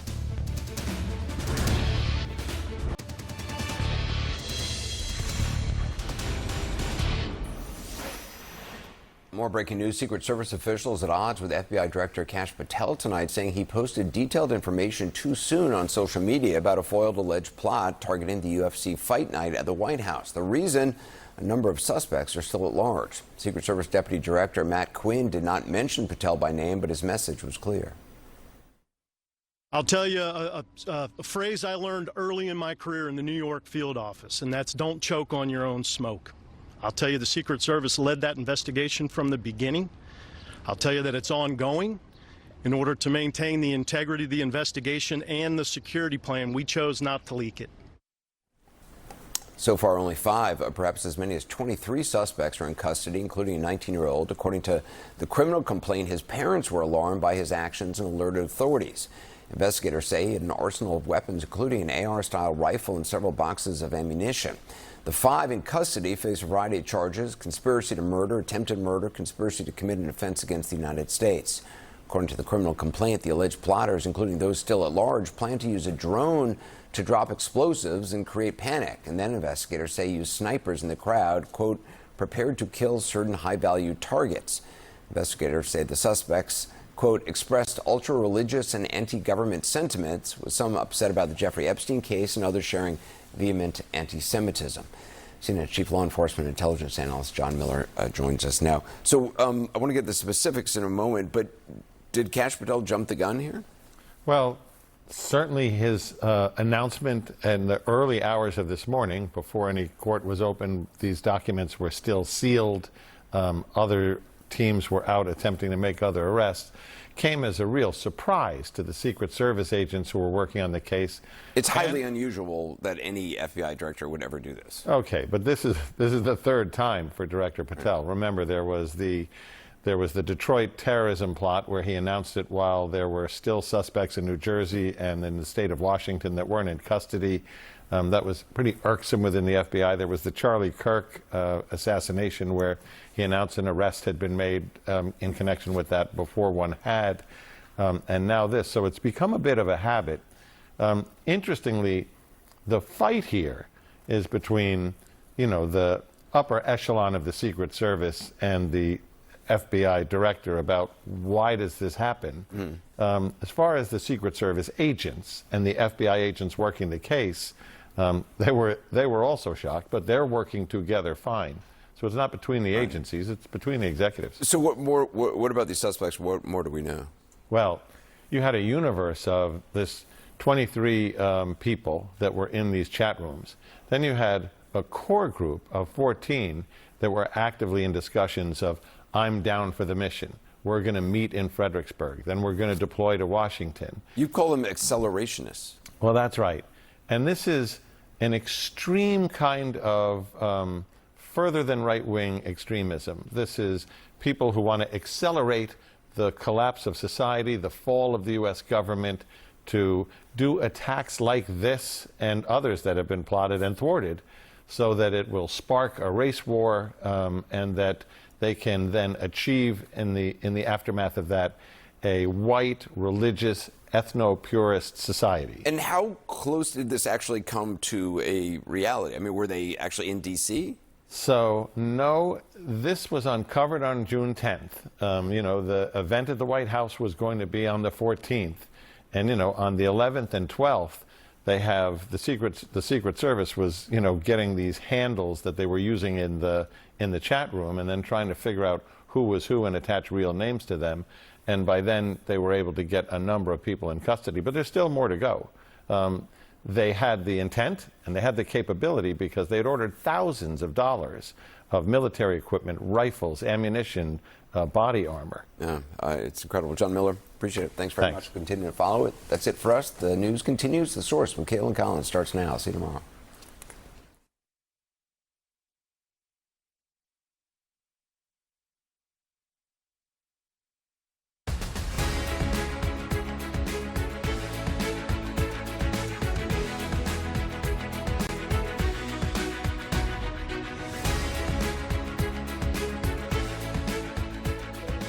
We're coming to you live from Geneva, Switzerland tonight, where President Trump is gathering with world leaders just over the border in Evian, France. There's a lot happening here, as sources are telling us more about what's in this agreement between the United States and Iran that they signed about 48 hours ago, but still, 48 hours later, we have not seen for ourselves. Sources say that there was intense disagreement and skepticism at the highest levels of the Trump administration about whether or not Iran is truly ready to make concessions about its nuclear program. We'll have much more on that in just a moment when I'm going to be joined live by the former Vice President Mike Pence. But also tonight, it is Tuesday in an election year, which means we are monitoring primary elections in Georgia, Alabama, and Oklahoma. One of the most closely watched races right now is that Senate primary race in Georgia. And CNN, as we come on the air, can now project that Republican Congressman Mike Collins is going to defeat longtime football coach Derek Dooley in advance to face Democratic Senator Jon Ossoff in November. Collins had been backed by President Trump at the last minute, while Dooley had the backing of Georgia's Governor Brian Kemp. Harry Enton is at the Magic Wall for us tonight. Harry, how do we get to this call? What are the numbers looking like so far? Yeah, I mean, you said it, right? Donald Trump has gotten his man in the Republican Senate primary runoff in Georgia. This lead, Mike Collins' lead, has been expanding as the night has been going on, as those Election Day votes have come in. Mike Collins has done very well. Of course, the man waiting in the wings is the Democratic Senator Jon Ossoff, and defeating him will be no easy task. Why is that? Because Jon Ossoff has already, his cash on hand at the last reporting was $32.5 million. My goodness gracious. And of course, Jon Ossoff has eyes towards, potentially has eyes towards 2028. This may be a test run for him. Now, Donald Trump got his man in Mike Collins in this Senate race. However, there is also a gubernatorial runoff going on in the great state of Georgia, and that is a horse of a different color. Okay, Rick Jackson, a businessman who has spent a ton of money on this race, Caitlin Collins. Burt Jones, of course, the candidate who is endorsed by Donald Trump, as well as Brian Kemp. This gap has been closing, but Rick Jackson still ahead. Why is this race been closing? Because it's the Election Day versus advanced vote breakdown. Rick Jackson is getting about 60% of the early vote. However, that is mostly in. If you look at the Election Day vote, he's only getting 45% of it. Now, most of the vote is Election Day vote. That's the vote still out there. We'll have to wait and see whether or not Jones can catch Jackson. But right now, advantage Jackson, Caitlin. All right, Harry Enton, we will keep checking back in with you at the Magic Wall as we are watching these races tonight. As I noted, the other major headlines that we're following are here in Geneva, where some of the details of that U.S. agreement with Iran are starting to come into focus, but the emphasis is on the word some here. We're learning also tonight about a pretty intense debate that was shaping up between Trump officials before this deal was even signed. Over the last 2 weeks, the president's national security team was meeting nearly every day to talk about this evolving deal, with many of them concerned that Iran was not going to hold up its end of the bargain. Officials tell my colleague Elena Treen that at various points, nearly every senior official, including Vice President J.D. Vance, Secretary of State Marco Rubio, Trump's envoys, Steve Witkoff and Jared Kushner, were raising serious reservations about it.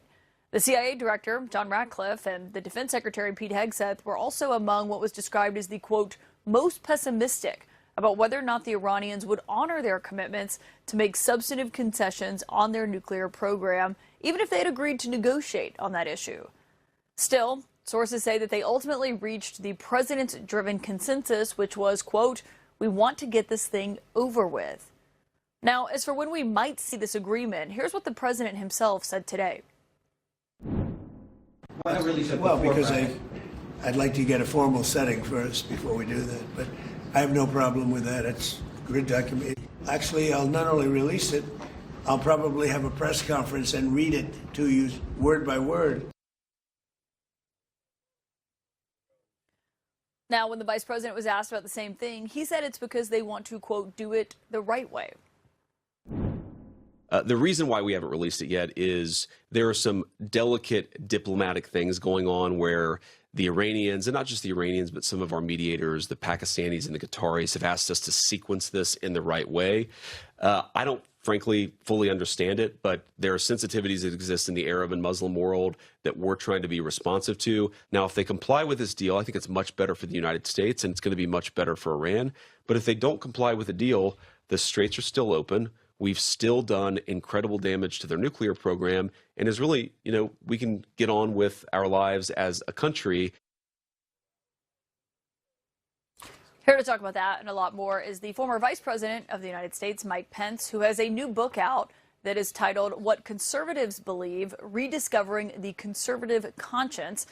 The former Vice President, thank you for being here. We'll talk about your book in a moment. On what's shaping out with Iran so far, does it make sense to you why the administration has still, 48 hours later, not released the text of that agreement?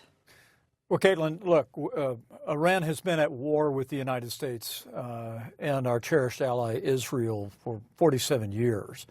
And I strongly supported the president's decision for the first time in modern history to take the fight directly to the mullahs in Tehran last year and then again this year. And I do believe the president has earned some latitude in negotiating an end to hostilities. But I have very real concerns. Apparently like an awful lot of people on the, I just don't trust the Iranians. I've been too close to those issues from my time in the White House, many briefings in the Situation Room, as well as my years on the Foreign Affairs Committee in the House. So, I mean, the Iranians, particularly with regard to their nuclear ambition, have essentially a legacy of lies. They lied their way through the Obama-Iran nuclear deal. We tore that up during the Trump-Pence years. Joe Biden returned to the politics of appeasement. And at least what we're hearing echo out of this potential memorandum of understanding, it smacks of appeasement. I mean, it sounds a bit like what I write about in my book, that the progressive left has long embraced appeasement against our adversaries like Iran, but there's on the populist right that would have us pull back from our role as leader in the free world. I don't think this is the time to pull back. I don't think this is a moment for appeasement, and I think I would urge the president to stand firm on the fundamental elements that Iran has to dismantle and abandon its nuclear program, dismantle its ballistic missile program, renounce the support of terrorist organizations, and restore freedom of navigation in the Strait of Hormuz. I mean, they keep talking about what a good deal it is. Obviously, we have not been able to see it for ourselves. Do you agree with I mean, you know the president really well. Do you agree with David Urban that if it really was a good deal, the president would stay around to sign it himself publicly and pass out pens like he does with so many executive orders on a daily basis? I'd like to see us be at a place where the president would do just that, and that we would see people in both political parties in this country cheer it on. But look, at least what we're hearing about this, I mean, think about it. The language that has come out, and you're closer to sources there in Geneva than the rest of us, but the language that has come out, there's no mention of dismantling the nuclear program or the ballistic missile program. There's no commitment to ending support for Hamas, Hezbollah, or other terrorist organizations. But in contrast to that, there is immediate sanctions relief from the moment the MOU is signed. I mean, that could be upwards to $3 billion a month into the coffers of the Iranian regime. There's a pledge of $100 billion in Iranian frozen assets being freed up. At least some of the language that's leaked that would be released even before a final deal is struck in the event of progress. And then finally calling for the United States and others to arrange for a $300 billion reconstruction fund when the IRGC and radical Islamists continue to be at the helm in Iran is deeply ill-advised. And again, I believe it smacks of the kind of appeasement that we saw during the Obama years, the kind of appeasement that Joe Biden tried to accomplish and was ignored by the Iranians, and we rejected categorically during the first Trump administration. I think the president should just simply stand firm, draw that red line, and if the Iranians won't come to those fundamental terms that are in the interest of our security, Israel's security, and the peace and stability of the region, then I think we ought to let the armed forces of the United States open the strait and eliminate the threat on our terms. I mean, the president's not signing it.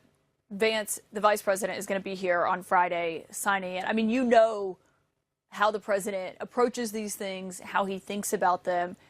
By having Vance be the point person in negotiations and in signing this, do you think he's being positioned to take the heat if this goes awry? Well, look, when I was vice president, I had one answer with one notable occasion when the president asked me to step into a role, and I said, I'm here to serve. And I respect the vice president's role here, but I know who's making the deal. Nothing's changed in this new Trump administration from the last one, as far as I can see. I mean, the president is the one that's green-lighting this tactic and this strategy. And if I was still at his side, I would urge him to go back to his first instincts when it comes to Iran, and that is peace through strength. I don't know how we're going to have greater leverage over what remains of that terrorist regime in Iran after we go into another 60 days or more of a ceasefire and negotiations. Now is the moment to stand firm, and quite frankly, if Iran is not convinced that they are defeated and need to come to the table and yield on those points, then we ought to allow the armed forces of the United States and our ally Israel to convince them. So, I mean, pretty bluntly, it sounds like you think, from what we know so far, this is a mistake by the Trump administration.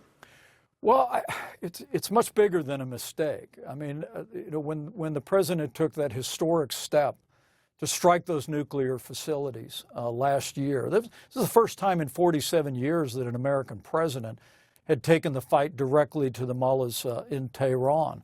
And America was safer as a result. And the fact that he tried diplomacy for the following year to begin to make progress, and then finally recognized that we just got to take the fight to them, launched Operation Epic Fury. Our military responded brilliantly.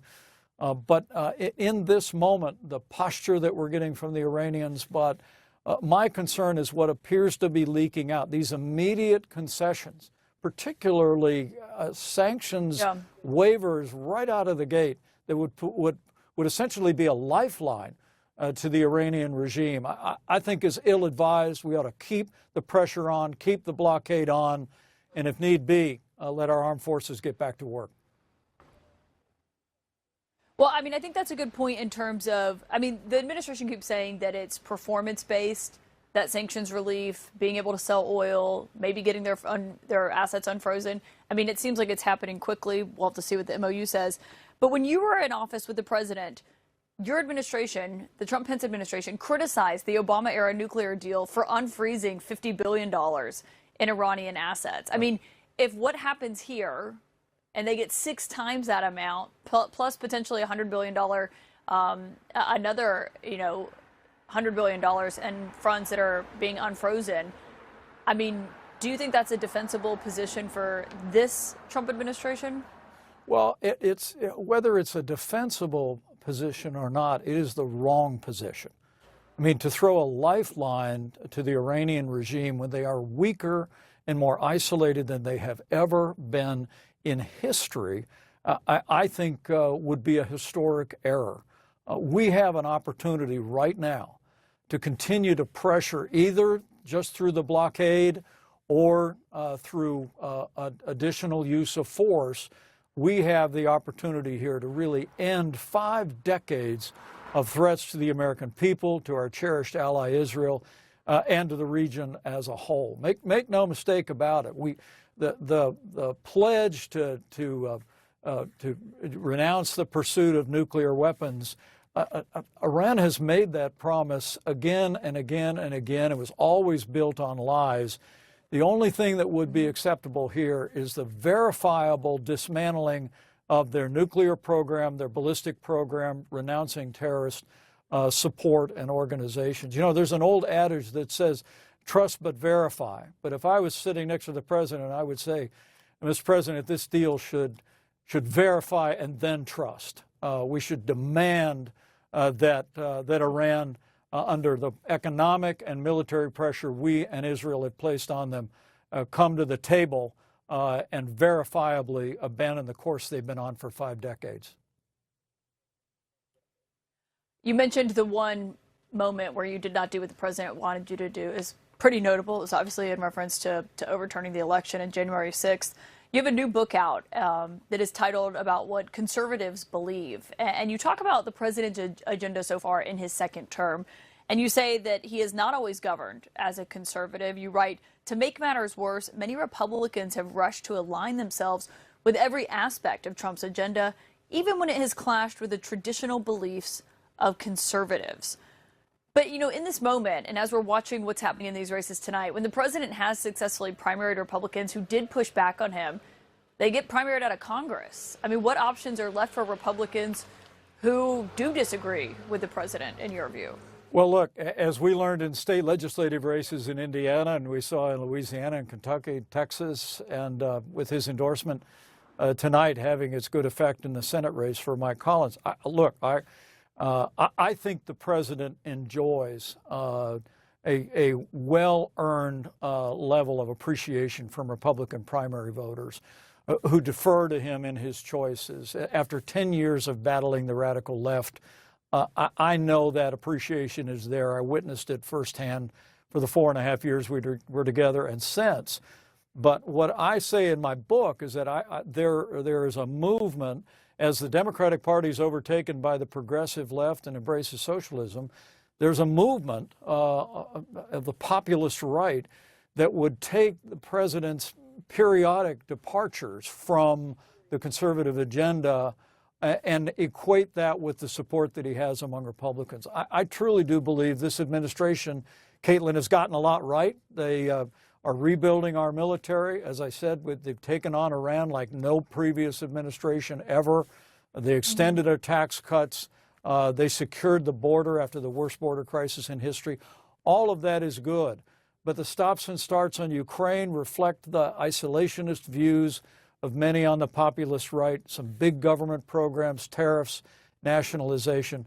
But I still believe the majority of people that ever vote Republican, and that's Republicans and independents and many Democrats, still embrace that broad mainstream conservative agenda that's defined our party for 50 years. And that's why I wrote What Conservatives Believe.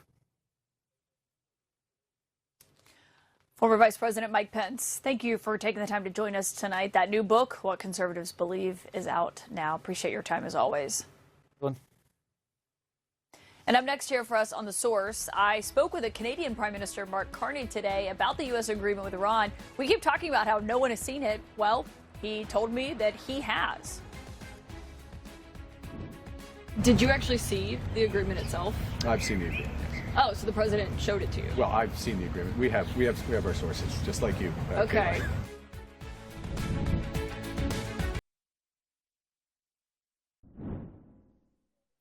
Tonight, as congressional lawmakers are anxiously awaiting to see the president's agreement with Iran, there is at least one world leader who has seen it. It's not the Israelis, whose apparent request to see this was rejected, according to our colleagues reporting, but instead it is the Canadian Prime Minister Mark Carney, who I spoke with earlier today on the sidelines of the G7 summit. Mr. Prime Minister, thank you for being here. You said coming into the summit, Iran was the #1 topic for the world leaders here to discuss. What is your assessment of this preliminary agreement between Iran and the U.S.? Well, I came in with that as the #1 topic. I have to say it's exceeded my expectations. We're very pleased with the deal that's been struck. It sets the groundwork to ensure Iran doesn't have a nuclear weapon. It sets the groundwork for a reintegration over time of the economies in the region. It sets the groundwork for a solution in Lebanon, which we discussed today. So it's positive. Of course, it has to be followed through. It has to be implemented. And I think one of the things is the president helped create that deal, led creating that deal. The rest of the G7 and the broader community need to help implement it. Did you actually see the agreement itself? I've seen the agreement, yes. Oh, so the president showed it to you? Well, I've seen the agreement. We have our sources, just like you. Okay. Well, we haven't seen it publicly. It hasn't been released. Is it true it's about a page and a half? It is a reasonable length for an agreement which is in effect, it is a cessation of hostilities. It's a ceasefire for that 60-day period, as you know. But it sets out a series of conditions and what will happen when they are fulfilled. So I think it's well structured from our perspective. But I think as well is the regional countries are behind it. Of course, we met with the UAE, with the Qataris, the Egyptians. We have contacts as well. And again, it's well structured. It creates, I actually think, I think it's a game changer, not just for this situation, because it starts to take off certainly this issue, but it allows us, and this is what's happened in the meeting, to step back, look anew at Ukraine. Yeah. Ukraine situation. We had a very, very constructive conversation around Ukraine. I want to ask you about Ukraine, but I'll let you but on this MOU itself, because the administration has not released the text of it, is there anything surprising in it? Anything surprising? Look, I think that we all went through weeks and weeks where it seemed close to having a deal, but there wasn't a deal.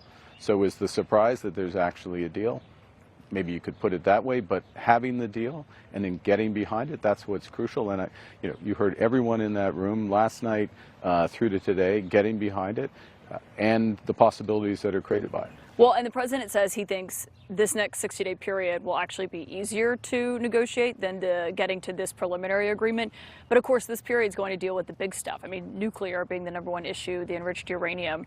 Do you think it's going to be easier? I think the way it's structured, it says what has to happen.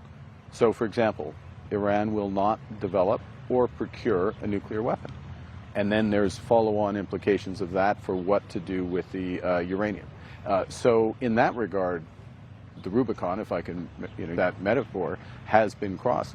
And when we went into this situation, the world went into this situation, the big risk, the big destabilizing force was Iran. It's been that way for decades, and the core issue was them never being able to have a nuclear weapon. That's at the heart of the deal.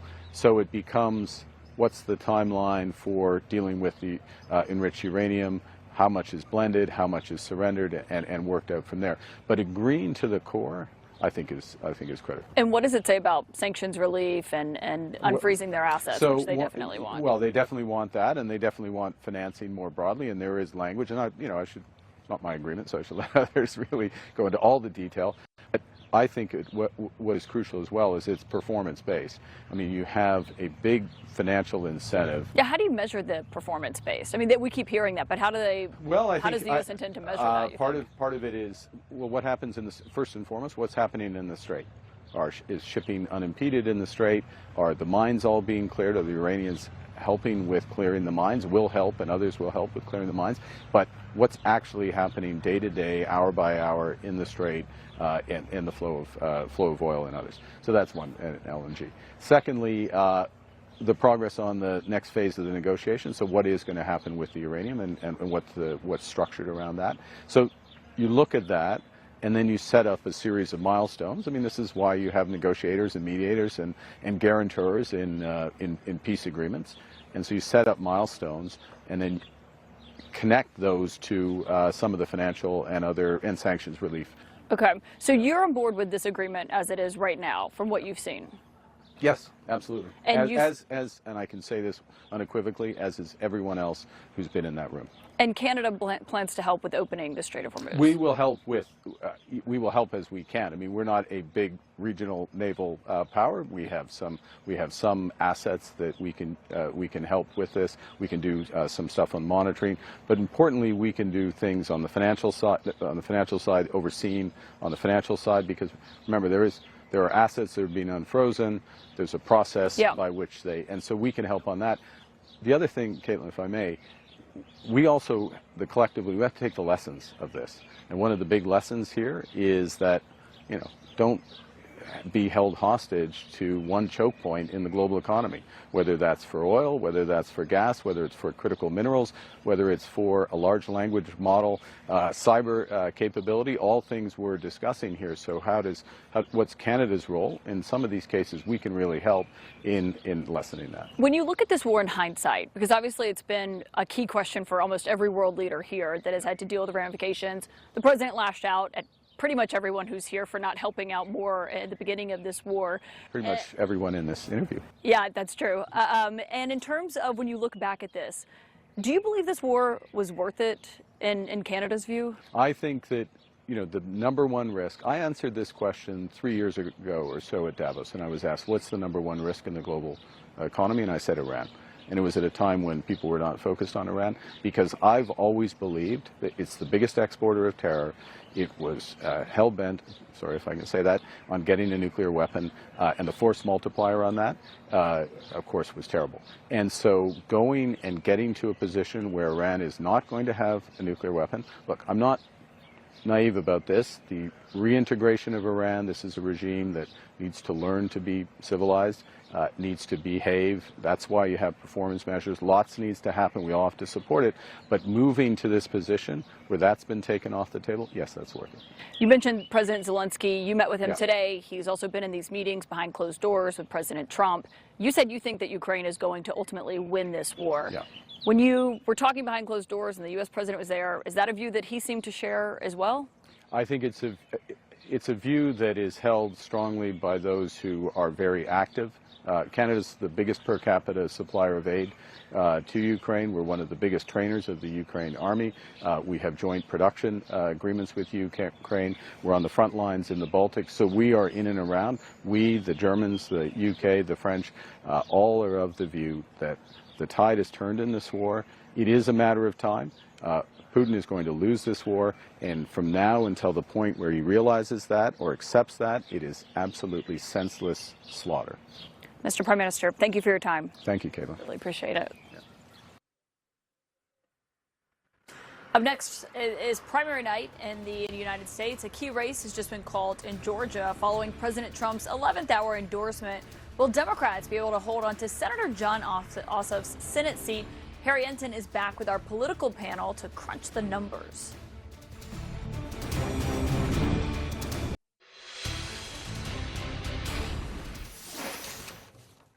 We have some breaking news as CNN can now project the billionaire businessman Rick Jackson has won the Republican nomination for governor in Georgia. It's a major upset for the Georgia Lieutenant Governor Burt Jones, who was endorsed by President Trump in this race. As CNN's Harry Enton is back with the latest vote count. Harry, what are we seeing so far? Yeah, what are we seeing? Pretty much, I mean, look, he got 82% of the vote. Rick Jackson ahead 53% to 47%. He had been closing the gap. Burt Jones had been with that election day vote coming in. But the bottom line is with that 55,000 vote lead that Rick Jackson had in that early vote, Burt Jones simply could not close that gap. That is a loss for Donald Trump. Of course, he also, his endorsement lost in 2022 in Georgia as well, in the governor's race back then, the gubernatorial race. He had endorsed David Perdue, who, of course, lost to Brian Kemp, the incumbent governor. Now, better news for Donald Trump here as the businessman Rick Jackson wins in the governor's race, but better news in terms of the Senate runoff. We had spoken about it earlier. Mike Collins, of course, who Donald Trump backed, he won in Georgia, so he is 1 for 2 in that state. Another state in which at this point that we see that Donald Trump's candidate is winning is Barry Moore in the great state of Alabama. He's ahead right now with 44% of the vote in. And I will also note that if we zoom out a little bit and we go to the great state of Oklahoma, Kevin Hern, who's another Donald Trump-backed candidate, is winning there. So Donald Trump doing well on the Senate side, but on the governor's side, I mentioned Rick Jackson, of course, not endorsed by Trump, winning that race. And that follows in Iowa, where, of course, Zach Lane, the Republican, won that nomination, who, in fact, was not endorsed by Donald Trump. And so governors, not so hot for Donald Trump. Senate races, better for him, Caitlin. Yeah, and obviously he's pretty invested, especially in the governor of Georgia race. Harry Enten, thank you for that. My political sources are also here tonight. Karen Finney is the former senior advisor to Hillary Clinton's 2016 campaign. Also, Doug Heye, a Republican strategist, is here. Karen, can I ask you, because we're looking at this right now, and in terms of the Senate race that's going to play out in Georgia, and we now know it's going to be Mike Collins versus Jon Ossoff. Jon Ossoff, the incumbent Democrat, has responded, and I just want to read what he said in full. He said that Donald Trump's handpicked candidate, Mike Collins, is a notorious bigot, anti-Semite, and extremist currently under federal investigation for the illegal misuse of tax dollars. Collins, who is only a congressman because his daddy was a congressman, voted to double health insurance premiums for more than 1 million Georgians for the Iran war and for the Trump tariffs. What do you make of how that argument is shaping out so far within minutes of this race? I would say them are fighting words. Jon Ossoff, I think, is making it clear that he is ready to bring the fight to Collins. You know, the other thing Collins has is he's an election denier. You know, I can tell you, having done a lot of work in Georgia, this issue of hospital closures and Medicaid expansion, those are huge issues because some of these rural hospitals are really suffering. And so that is going to be, that along with affordability, which we've been talking about all year long, are going to be big issues. I think Ossoff is making it clear he is ready to fight and ready to make character an issue and ready to point out that, you know, if you are someone who may have, you know, corrupt or questionable, shall we say, ties, are you going to be a guy who can come to Washington and deliver for the people of Georgia? Doug Heye, how do you see this race? Look, it's going to be a very close race because Georgia's Senate races have been close for a while. And ultimately, Jon Ossoff owes Donald Trump one, as does Russell Warnock.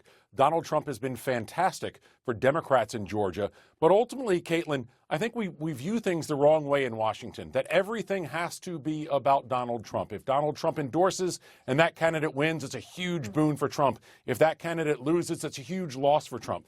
Not everything that happens in politics, even within the Republican Party, is about Donald Trump. I think the Texas Senate race actually shows us that very well. John Cornyn, somebody I like and respect tremendously, was the wrong candidate at the wrong time. Whether you're talking about a Texas Republican like John Cornyn or a Maine Democrat like the governor who lost to Graham Plattner, at what point, Janet Mills, at what point in 2026 do we think an elderly candidate who's a long-time incumbent, that's who we want to be the face of the party? Parties are changing, our politics are changing, but it's not always about Donald Trump. I think only in Washington, D.C. do we make everything about Donald Trump. And maybe it's time that we break that Trump derangement syndrome, that everything has to be about him, and actually look at the quality of the candidates who are running in primaries and then in generals, and that'll tell us what happens in November. But Doug, I would say, I just want to point out, though, that he is a factor in a number of these races, in part because if you are someone who voted for tariffs, if you are someone who is seen as a rubber stamp for Trump, and you know, look, people want different things from their senators than they do from their governors. That is true. But if you're going to send somebody to Washington to deliver for your state, you want to know that that person can put your needs ahead of their loyalty to Donald Trump. And so when you're talking about candidates who have shown themselves to be beholden to Trump, that does make them vulnerable in a general election context, particularly in a state like Georgia, where I will also point out with Keisha Lance Bottoms at the top of the ticket, she is going to help draw out the black vote on the Democratic side. You know, Raphael Warnock, Senator Warnock, has a really strong operation. I know he's going to be helping the ticket. And you've got, you know, with Ossoff, has a strong turnout operation. So you have a number of factors. Look, it's going to be close. I'm not saying it won't be, but you have a number of factors working in their favor this year in terms of both the issue environment and the politics. Well, also, Ossoff has got a huge cash advantage right now that Mike Collins is gonna have to work on. Doug, I wonder what you made of that new CNN poll that came out. It shows nearly half of Americans don't consider themselves Democrat or Republican. It leaves 27% of Americans identifying as Democrats, 26% as Republicans. A lot more are feeling like they are independents these days. If you're in a battleground state like Georgia, does putting up someone who maybe fits that definition of independent more, a more moderate candidate, does that seem to be a safer bet for your party? Potentially. Look, it tells us that how the parties have strayed farther to the left and farther to the right makes it harder for those candidates to win. And, Karen knows this very well. The Citizens United decision meant that the parties became a lot weaker. And so what have we seen? We've seen a lot of candidates who just can't win after they get through the primaries. Republicans have gave up so many seats, potentially may do it again. Karen Finney and Doug Heye, great to have both of you here tonight to respond to these new races. We'll continue to monitor what we're seeing playing out across the nation tonight.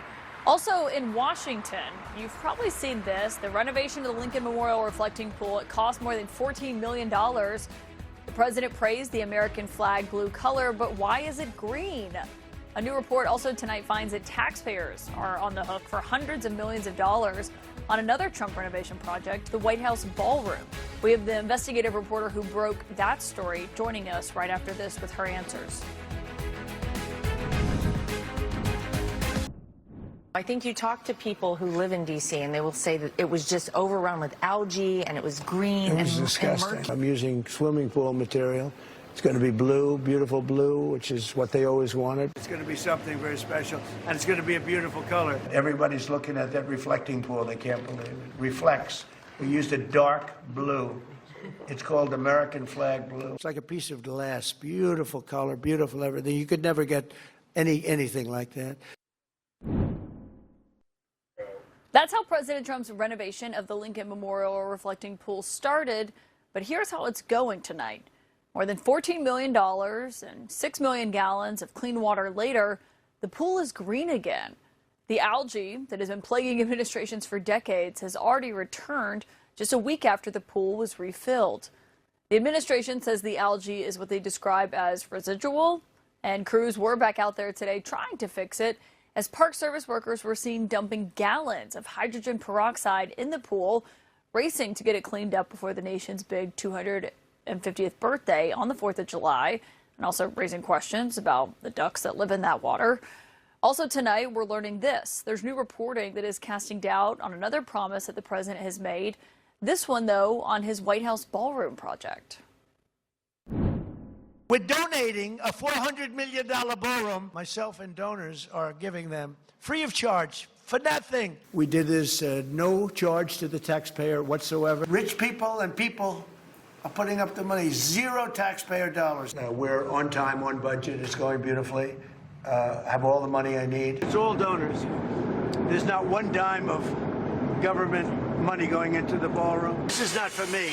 This is my gift to the United States of America. Well, the Washington Post has obtained an internal cost estimate that shows the project's contractor prepared it for the White House back in March, and it put the ballroom's price tag at $600, not $400 million, and more than half of that is coming from taxpayers. One of the investigative reporters who was on the byline of that report is my next source tonight, the Washington Post, Sarah Blasky. And thank you, Sarah, for joining me tonight. I mean, you're looking at these 6 different cost estimates that show this was always projected to rely heavily on taxpayer dollars. What else did you see in these documents? That's right. So the documents that my colleague Jonathan O'Connell and I got were dated between July of 2025 and March of 2026. And so that first one actually predates when the public announcement of this ballroom, back when we were told it was a $200 million ballroom and that was going to be entirely covered by donors. That very first estimate from the contractor, Clark Construction, was that the ballroom was going to be closer to $300 million, and $100 million of those would be coming from U.S. taxpayers. Now, as the expense of the ballroom project continued to balloon, so did the percentage of that would be covered by taxpayers. And so in the end, in March, the final documents that we obtained showed that taxpayers would be on the hook for about $300 million of the $600 million that Clark was estimating this project would cost by the end. I mean, how does that square with the president just saying repeatedly it's all coming from private donations, none of it's coming from taxpayers? Well, we've put that question to the president and to the White House, and you can see from our report that there was not an answer to that question. They have not responded to the findings that the Washington Post published today. And they seem to be sticking with this is a $400 million ballroom. And so I would love to know the answer to that. Yeah, I mean, no answer is obviously an answer from an administration that typically does comment. We did hear from a White House spokesperson who said that the president and generous American patriots are funding the ballroom to the tune of approximately $400 million, which will be a secure and appropriate venue for the generations to come. Obviously, you've seen that statement. But when you look at the details of the most recent project summaries that you show, it shows that half of the $600 million would be paid for by private sources. The rationale and the question I think a lot of people might have is, why does the other half need to be funded by the Secret Service and the White House Military Office, which, you know, are offices that are taxpayer-funded offices? I think the general information that the White House has provided from the beginning is that Secret Service would provide some funding for enhancements, security enhancements to the White House and to this East Wing more generally. That number was never specified. It was never stated as something that was going to be a large part of this project. But there have been some indications that both Secret Service and the White House Military Office would be doing some security enhancements to the project. Now, when we look at these cost estimates and the cost breakdowns, there are line items that our experts who we consulted with, who we showed these documents to prior to publication, said didn't seem like Secret Service expenses. They didn't seem like security enhancements. And one of those expenses was $1.6 million that was budgeted to come from Secret Service for the demolition of the East Wing itself. And so our experts said it's hard to see how that is part of the U.S. Secret Service mission. And another point that I think is important to make here is that this is one structure. There is, of course, some sort of secure bunker below. The president himself has acknowledged that in the past. But that secure facility is part of the same structure. And the administration and the president himself have also made this argument that the ballroom is the same structure as that bunker below, and it's hard to separate one from the other. And so the experts we consulted said it's really hard to believe that, you know, taxpayers would only be paying for the bunker but not the rest of the ballroom. Sarah Blasky, everyone should read the full report on the Washington Post. Thank you for joining us tonight to talk about it. Thank you. Up next for us here on The Source, what our sources are telling us about why Secret Service officials are angry with the FBI director, Kash Patel, for what he said about that alleged plot to attack the UFC fight at the White House.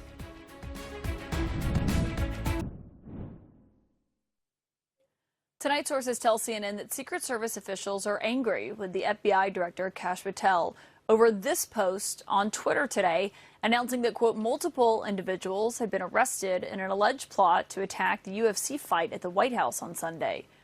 We're told the FBI director got ahead of plans to announce those charges once they had been unsealed in court. It frustrated FBI and Secret Service officials, with one telling CNN, quote, to put it out and just selfishly tweet, it is just poor form. A separate law enforcement official told CNN the agencies didn't want to jump the gun on announcing those arrests because agents were still investigating. Thanks so much for joining us here on The Source tonight, live from Geneva. CNN Newsnight with Abby Phillips starts now. Tonight, the mystery intensifies over what the U.S. and Iran agreed to as the goalposts move and the backpedals spin. Why are you even bothering? It's not very valuable stuff. Plus, J.D. Vance becomes the face of the agreement as conservative backlash escalates. Or are we going to just backslide into being some kind of hillbilly Obama kind of GOP? Also, a nation of party poopers. Why nearly half of Americans now refuse to identify as Republican or a Democrat. And This is taxpayer-free. We have no taxpayer putting up 10 cents. well, never mind. A new report shows the White House knew the ballroom wasn't free and wasn't as cheap as advertised. Live at the table, Scott Jennings, Tara Setmeyer, Tony Kinnett, Sarah Matthews, and Camille Foster. Americans with different perspectives aren't talking to each other, but here they do.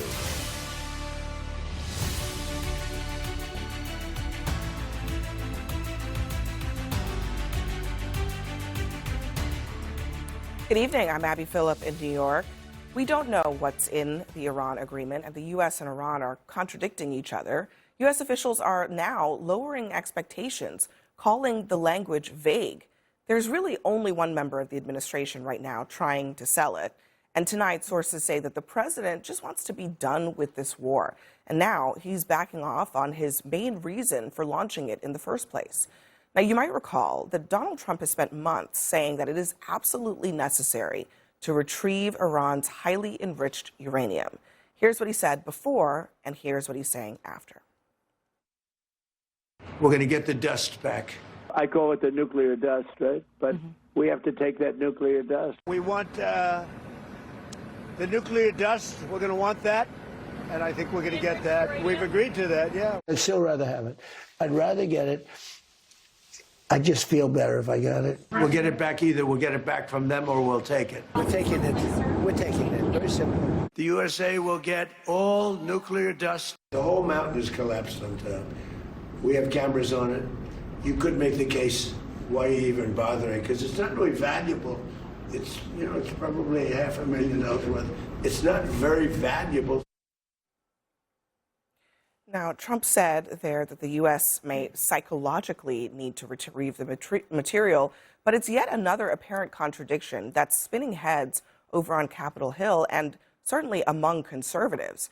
Responding to Wall Street Journal reporting that Trump's deal allows Iran to immediately sell oil and provides sanctions relief, Trump's former UN ambassador Nikki Haley slammed Trump's deal, writing, quote, "If this is true, Iran wins. There should be zero sanctions relief on day one." That is just to start there on the sanctions relief that appears to be contemplated upon the signing of this MOU.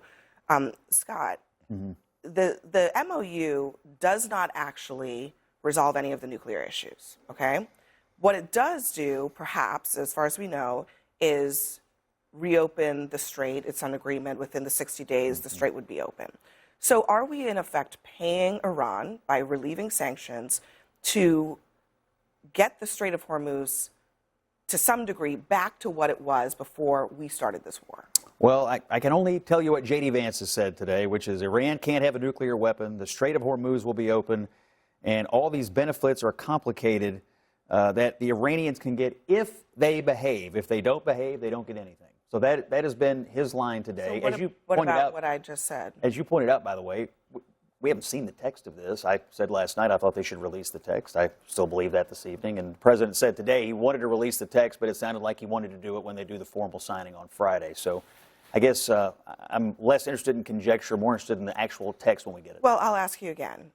If Iran gets sanctions relief upon the signing of this nuclear deal, how is that us not paying them to get back to the pre-war status quo that does not have anything to do with the nuclear program, the ballistic missile program? Yeah, look, I mean, you're saying if this happens. I don't know what's going on. It's in the reporting. And actually, Caitlin Collins just interviewed the Canadian leader who has seen it, and he also confirmed that there is sanctions relief in there. Look, my view of the Iranians is this. I don't like the idea of them having any financial relief because they take money and then they put it into terrorism. Number two, I don't think you can trust the Iranians. Number three, I don't think an Iranian signature is worth all that much. The one and only thing that I've ever wanted out of any of this was that they cannot have or ever get a nuclear weapon. That's been the president's top objective. I trust the president on that, and I know that's what he wants out of the deal. If we end up doing things, though, that on the back end enable them to do any kind of rebuilding of any terror network or any ability to terrorize us or anyone else, I would not be happy with But it. isn't the $300 billion also financing them for their terror network if that's part of the deal? And I have to say, too, I agree with you on your point that you want to see the text release. That's something I want to see. And it feels like if this were a good deal that the administration wanted to sell, then they wouldn't be trying to set the bar so low right now. We've seen all of these anonymous sources coming out and saying that, oh, the deal, it's, not that great. And, oh, like Hegseth and Ratcliffe and Rubio were all kind of questioning it and whether we should trust Iran and their commitments that they've made. And it seems like Trump is the one who wants to rush this deal and get it done because it feels like he knows that his poll numbers are cratering as a result of this war. And he thought that this was going to be an easy win for him like Venezuela was. And now I think he realizes that he overplayed his hand and he's trying to get this deal done. But unless it's better than the JCPOA, this will be a failure for this presidency. The interesting thing, to your point, here's the CNN reporting. It says the officials described the text of the agreement as incredibly vague, mainly intended to create a more favorable environment for the highly technical in-person talks to come. They added that the framework is aimed at providing Iran the ability to sell it politically to their internal audience. That doesn't sound like America first. No. It also says the officials say that the text of the memorandum didn't reflect critical back-channel commitments that Iran has made to the U.S. Can I just make a quick comment on this? What are those? We don't know. We're not done yet. People should not read too much into the language of the MOU, says an official, describing the agreement as a political document. So what is this, kabuki theater? Yes, look, a lot of this has to get, it is true, a lot of the technical issues around the nuclear piece do have to get worked out in the 60 days. And I'll just reiterate what I told you yesterday. The president told me on Sunday, if they don't perform, if they don't do what they say they're going to do, we will hit them again. So he's not taking military action off the table. It took them 2 years. What makes you think that the Trump administration can do it in 60 days? For nothing. We shouldn't. And we shouldn't. We should make sure that there are safeguards. There shouldn't be sanctions relief without certain examples by Iran that they're going to live up to it. We shouldn't have any of this. They shouldn't be getting money. And you know what? You know who all agreed with that? You did. I did. Back in 2015 when we were critical of Barack Obama's deal with Iran. That was the exact same criticisms that we had for the Iran deal in the Obama administration are present in this one. So the mental gymnastics here that are going on to try to rationalize the fact that Donald Trump is surrendering to Iran, he's bored. He has made a strategic mistake it's a quagmire right now. And a lot of people understand this is politically really bad for the president. So he's just trying to, do what he does and sell a con. It is true. Okay, let's play off of that. Let's talk about selling a con for a second. We are engaged in a series of negotiations with an entire regime that is based on conning. Let me finish. I didn't say And with this instance, there was a lot of kabuki theater that occurred under both the Obama and Biden administrations that I seem to remember certain individuals in our general circles, including some of us running cover for, because right now,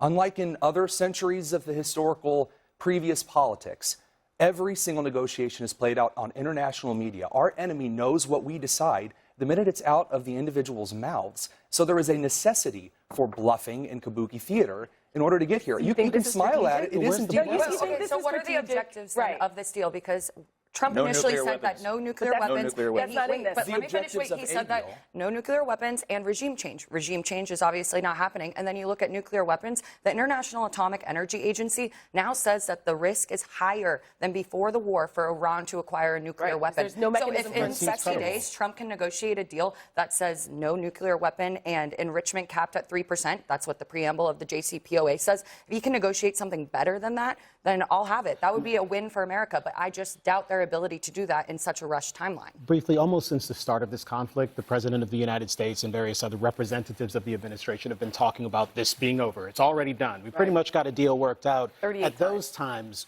what was going on? There were no details about the deal so much. Actually, there was once before. We've been here What followed those where they deals? spelled What out a followed those deal deals that falling through? didn't actually exist at all. At this point, I'm not even sure if we should give them any credence whatsoever with respect to the deal that is kind of vaguely written and vaguely proposed, and apparently there are back-channel commitments that they're supposed to be agreeing to. So when None of that Galibaf, really when seems Galibaf gets in particularly front of the credible now. parliament and he makes a statement and the IRGC responds negatively, and we've seen this before, what happens after a certain deal falls through?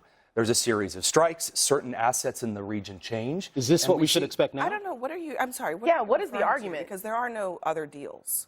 What are you referring to? There What do you mean other deal? You deals haven't that heard the President administration Trump get in talked front of the about. nation and say, I think there's going to be a deal any day now. I mean, there's he no does this evidence multiple that there times. were ever any other deals. Again, he has made. I think he was manipulating markets when he said that there were deals. All I'm pointing out is that you're saying, based on Trump saying that we are close to a deal, which he's said over 40 times, Correct. that there were other deals. There's zero evidence that I'm there sorry. were any other Again, deals. I'm looking for where the downside is. That I'm pointing out that in diplomacy, there's a heavy amount of bluffing. Who is he What's bluffing now? the issue here? Who is he bluffing now? Right. Again, when I'm seeing the parliament leader, when I'm seeing Galibaf, which is now getting ire from the IRGC itself, and then, of course, you have different groups alongside the Strait of Hormuz. But you know the IRGC runs Iran, okay? So, I mean, this So is a he's more going extreme, against this who is a runs more Iran? extreme Galibaf is going regime. against his own regime? No, he doesn't have the same amount of power as the IRGC. So why we go already against know him? we see internally what goes on in Iran. So this is like a backwards argument. I'm The not bottom even line sure, here is but here's the thing. Trump has signed a deal. We don't know what's in it. Okay. He signed So, a memorandum of understanding he that the signed UN agenda. has to He ratify has- from the Security sure. Council, He according to has- the Bloomberg He has signed report. something that nobody knows what's in it. And I'm going to play what J.D. Vance says about why this is such a secret that they cannot reveal what's in it. Listen.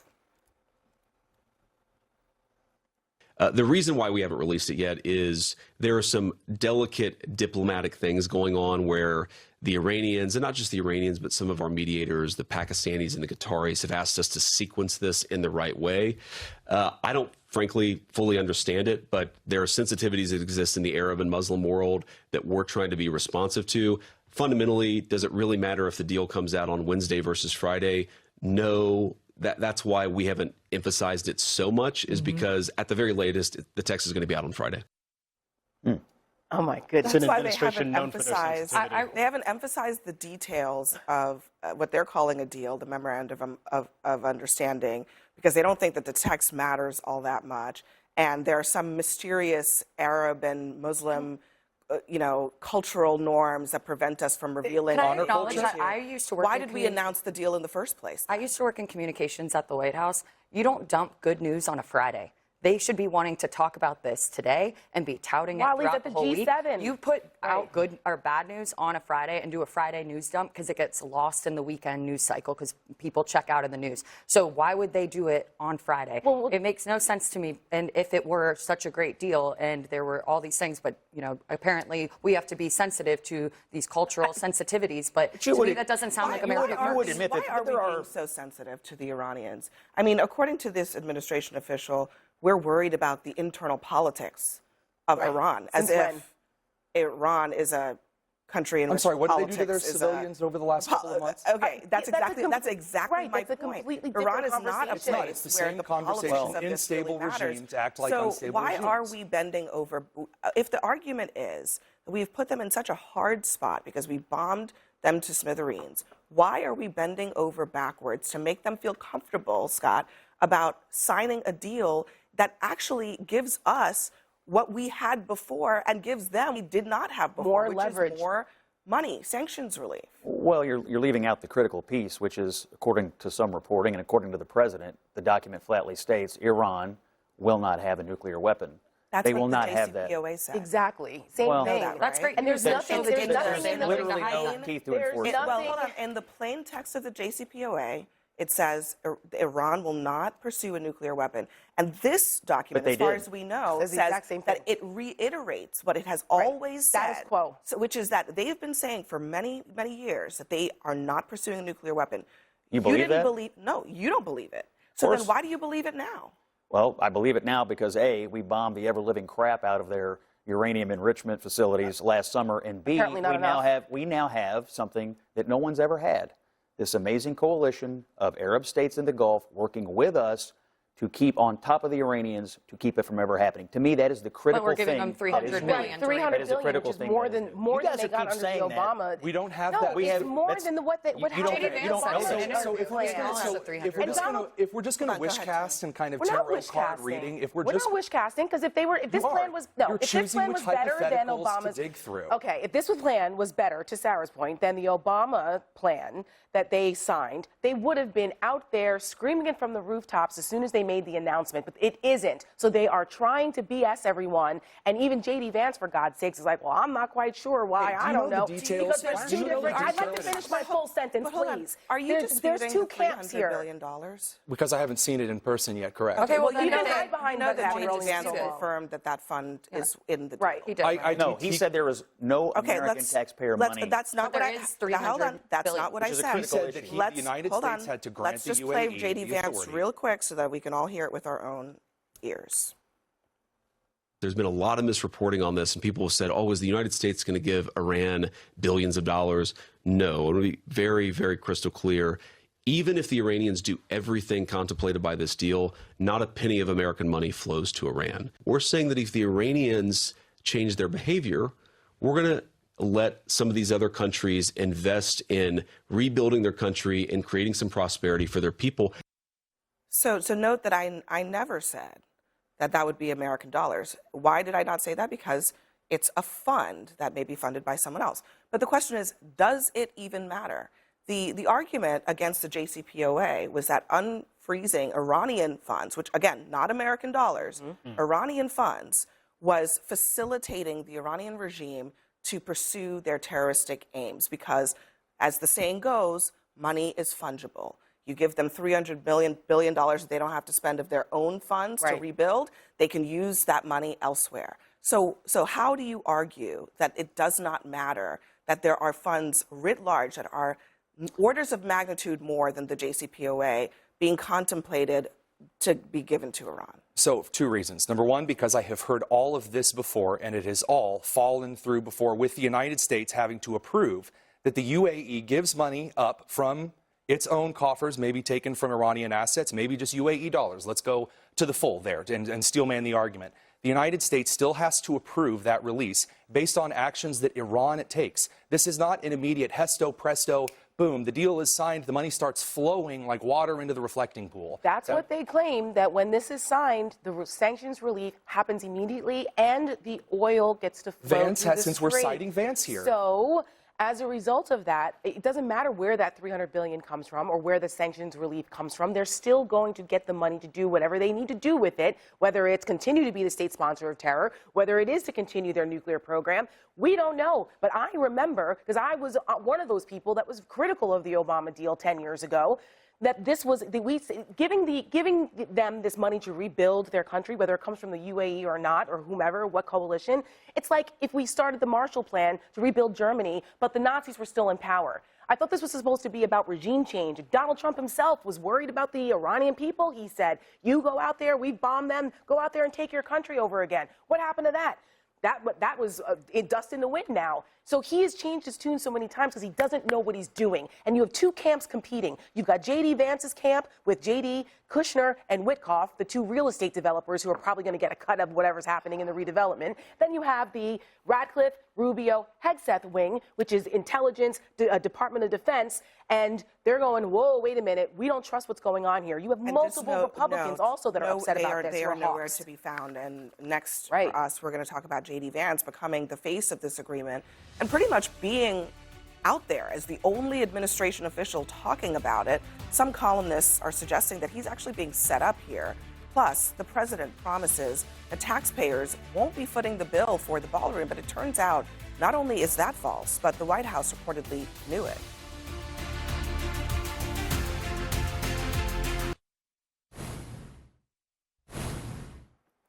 J.D. Vance has been making the media rounds over the last 72 hours, and he is becoming the face of the signed memorandum of understanding with Iran, even if the details of that agreement remain murky. But still, it's not enough for some Republicans.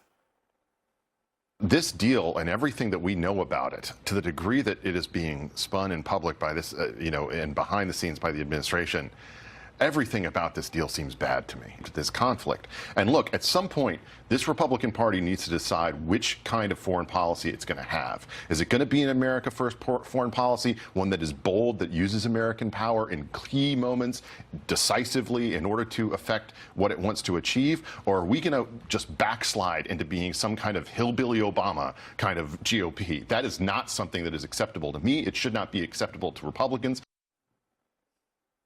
Hillbilly, of course, is a not-so-veiled reference to Vance's book, Hillbilly Elegy, but Vance pushed back on the criticism from his own party, particularly those who want to see that text of the MOU.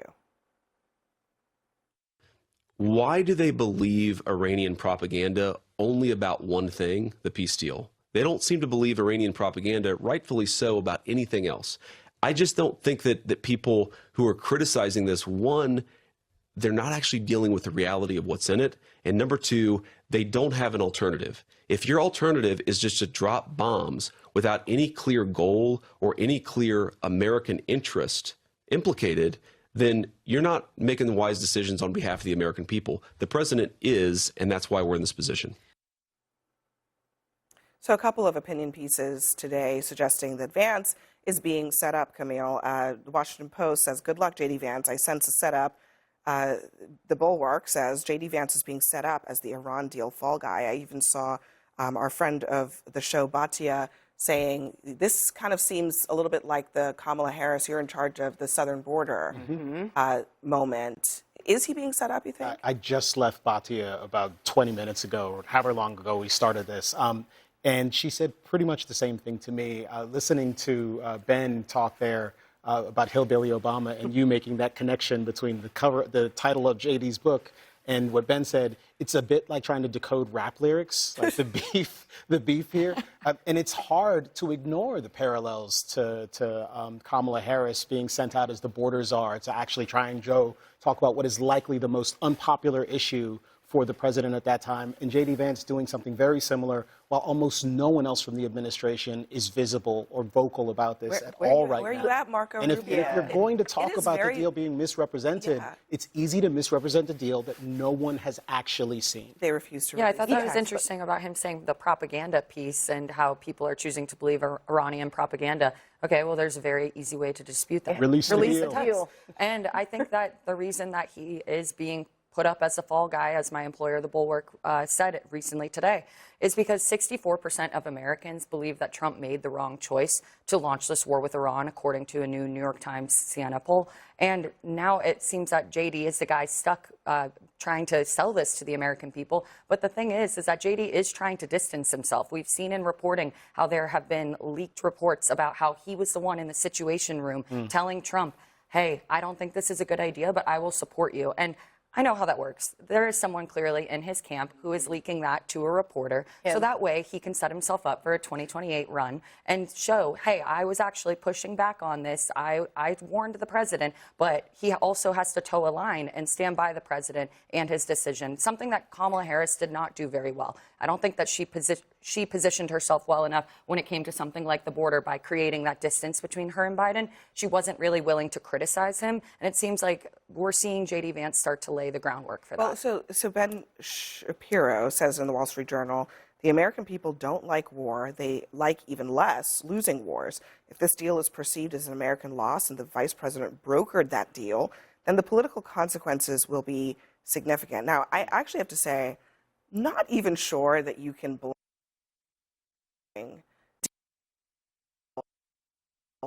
that he wants to see this war come to an end. He didn't want to see the war in the first place. He wants to see the war come to an end.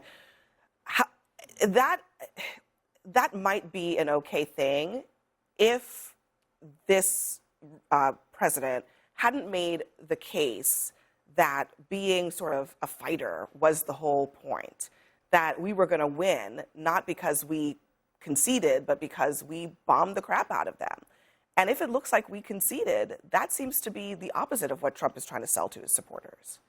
This is J.D. Vance's pick me moment. Pick me, please, pick me, because J.D. Vance has been fighting for his political life for months now because they pulled him, remember, the last time they thought they had a deal and they were supposed to be getting on the planes, and then all of a sudden J.D. Vance was going, then he wasn't going, and then he got left out completely. Then you didn't hear from J.D. Vance for like 2 months.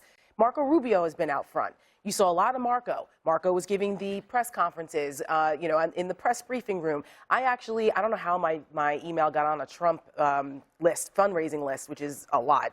But one of Trump's MAGA Inc. super PACs sent out about 2 weeks ago, one of their fundraising emails said, how do you think Marco Rubio is doing? They're testing the waters because they're trying to anoint Marco Rubio. There is an obvious splintering going on inside the MAGA movement here, where J.D. Vance is on one side and Marco Rubio and that camp is on the other. And there are a lot of people here that are trying to figure out which way to go. And J.D. Vance is the sucker in this moment right now. But he's desperate for the attention, so he's going to do it. I think J.D. Vance believes that they've accomplished the goal of stopping them from getting nuclear weapons. But beyond that, based on what I've heard him say in his media interviews today, he clearly believes they are on the brink of transforming the way Iran deals with the rest of the world. Whether he's right about that, we don't know the answer to that yet. But obviously, that's what he thinks, and that's what he is selling. You say the American people don't support the idea of being at war. Well, J.D. Vance is the one out here trying to end it. And so I think in his mind, he's been more on the dovish side of this. He says, look, we went to war. We took away their ability to have nuclear weapons. I brokered the end to the war. We've made a deal to talk about a nuclear deal. Right. I'm saying at the conclusion of this. The ultimate argument would be, we went to war. We met the objective. I helped end the war. We've transformed the way Iran deals with the rest of the world. And that ultimately was a good result. That's kind of the theory of the case. Result, and yes, that is a great result, but that's not reality. And amusing about this, hold on, Tony. What's interesting and amusing about this, because what Scott just said, that Vance said, Trump also said. He said, we're dealing with good people. They want what's best for their country. They've changed their ways. Are we really supposed to believe that is true based on a page-and-a-half document that basically commits them to nothing? I think previously the president's made it perfectly clear, no matter who he's negotiating against, he says, well, they want to make the right choice. I think that's what he says because he wants to make it very easy. It's very obvious. What about Vance? I mean, Vance is not, he's not Trump. They're different people. He is also claiming, with no evidence, that Iran has suddenly woken up and the scales have fallen from their eyes and they've changed their ways. Well, he didn't say it like that. What is the proof point Well, of this? actually on CNN, he did say that in their dealings directly with the Iranians, that he perceived that they had decided the way they had been dealing with the United States was incorrect. Now, color me skeptical was the language that the people who say death to America woke up one day and decided that was not correct. I do believe this. I do believe we have militarily subdued them. I do believe the blockade has economically subdued them. And I do believe there is a path here, because we have this coalition in the Gulf, to keep them from ever being the menace that they were. But it is going to take, effectively, eternal vigilance, because I don't personally believe these people are ever going to change. I know it's aspirational, and I know it feels good to talk about it that way, but you could never take your eye off these guys. I will say, though, I think that something that we were talking about, though, was that you were saying that should we give J.D. Vance the credit that he's helping negotiate this peace deal? And my argument was that, the American people are not supportive of this war. I don't think that they've made a great case for selling the war to the American people and what the urgent threat was. That's the thing. Of course, I agree that we don't want to see Iran acquire a nuclear weapon, but Trump's the one who tore up the JCPOA, and then he is now about to maybe negotiate something at best exactly the same, at worst. The JCPOA never contemplated the terror proxies. I mean, it was aspirational on the nuclear piece. Yeah. I didn't believe Iran then. They never dealt. The American people, Obama rushed the deal. Why we needed to go to war, why service members died, why gas prices are skyrocketing. I was just going to ask briefly if anyone thought that they were actually doing a better job of messaging now that the deal is supposedly done, because it certainly doesn't seem that way. Well, you can't message something that we haven't seen. My advice would be, well, they can certainly hand it message out. something that exists. Right, it does exist. No, but you gotta, they still don't know how to message it. They need to hand it out. Because all right, next for us. Remember when the president told you that the ballroom wouldn't cost taxpayers a dime? Well, a new report is showing that the bill is more like $300 million, and the White House knew it for a while. We'll discuss that.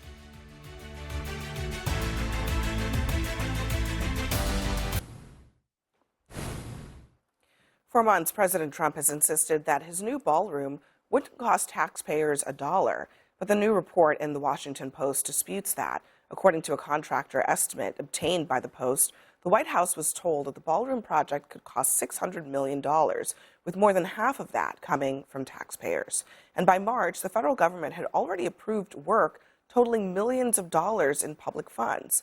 Now, despite that, Trump has said that the project would be taxpayer-free before and after that estimate was made.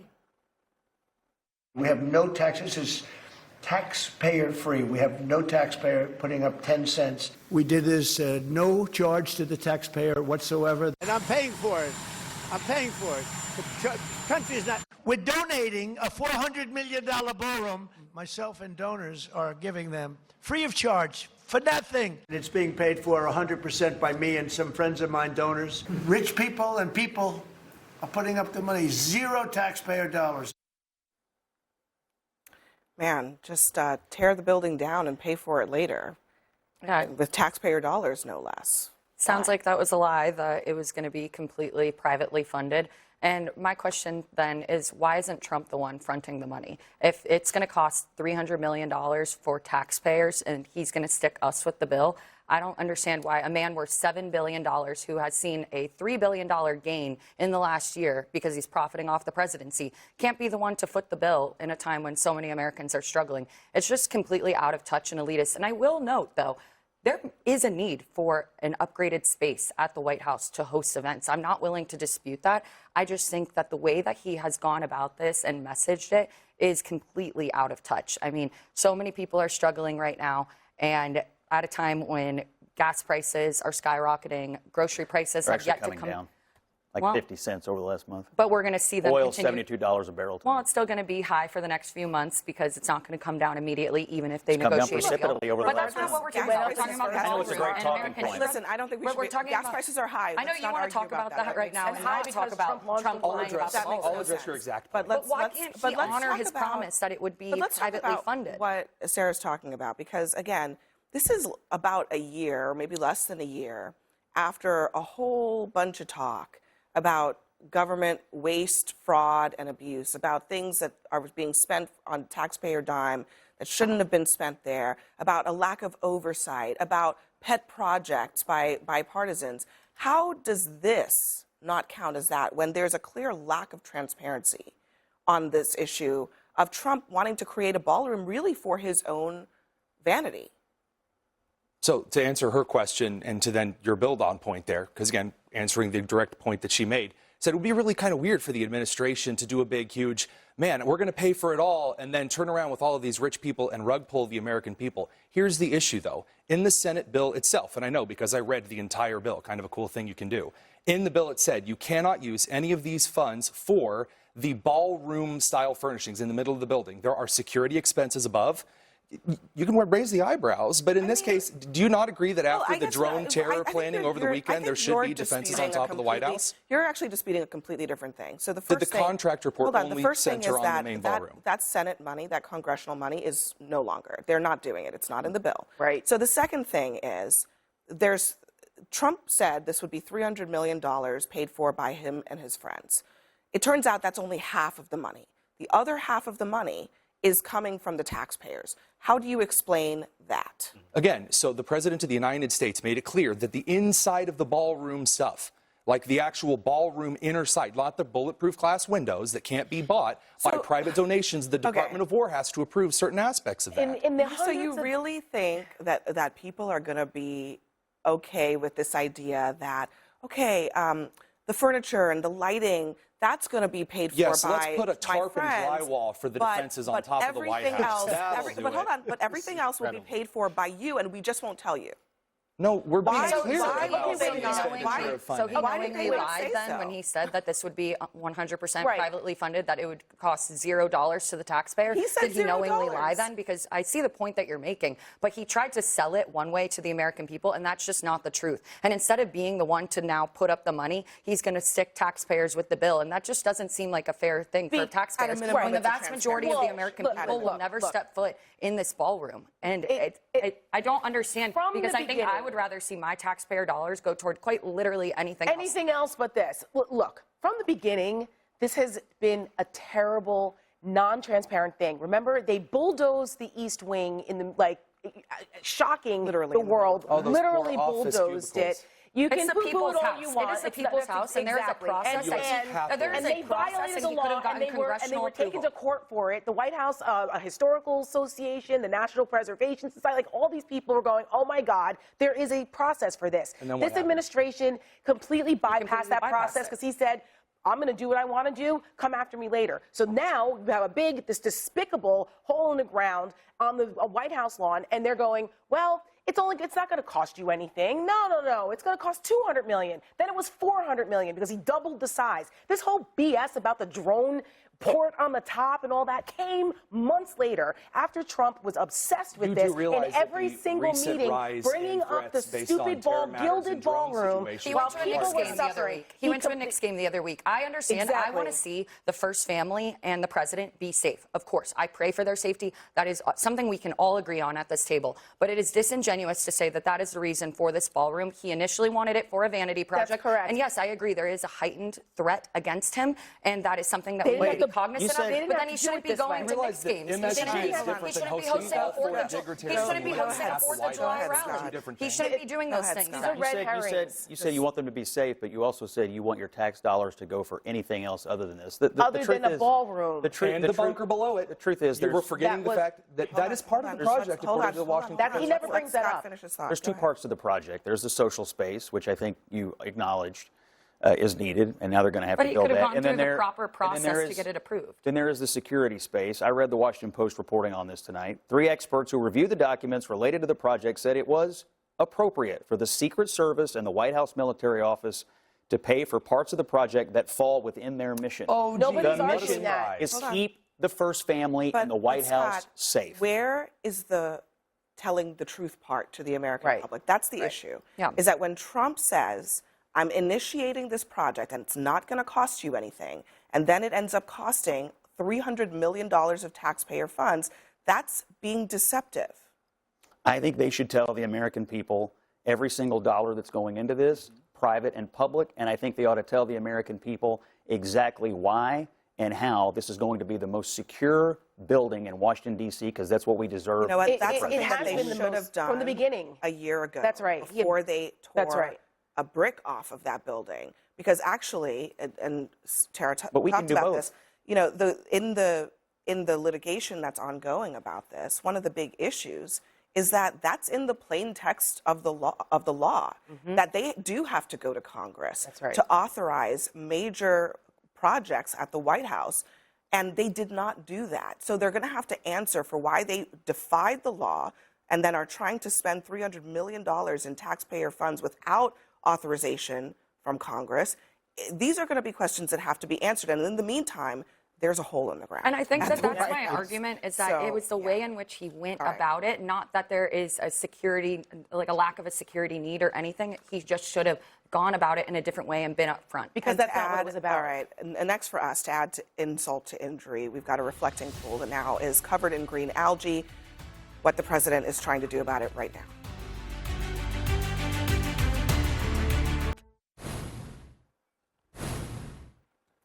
We're back. See that right there? That's the newly renovated reflecting pool. And yes, it is green and not American blue, I guess is what it was supposed to be.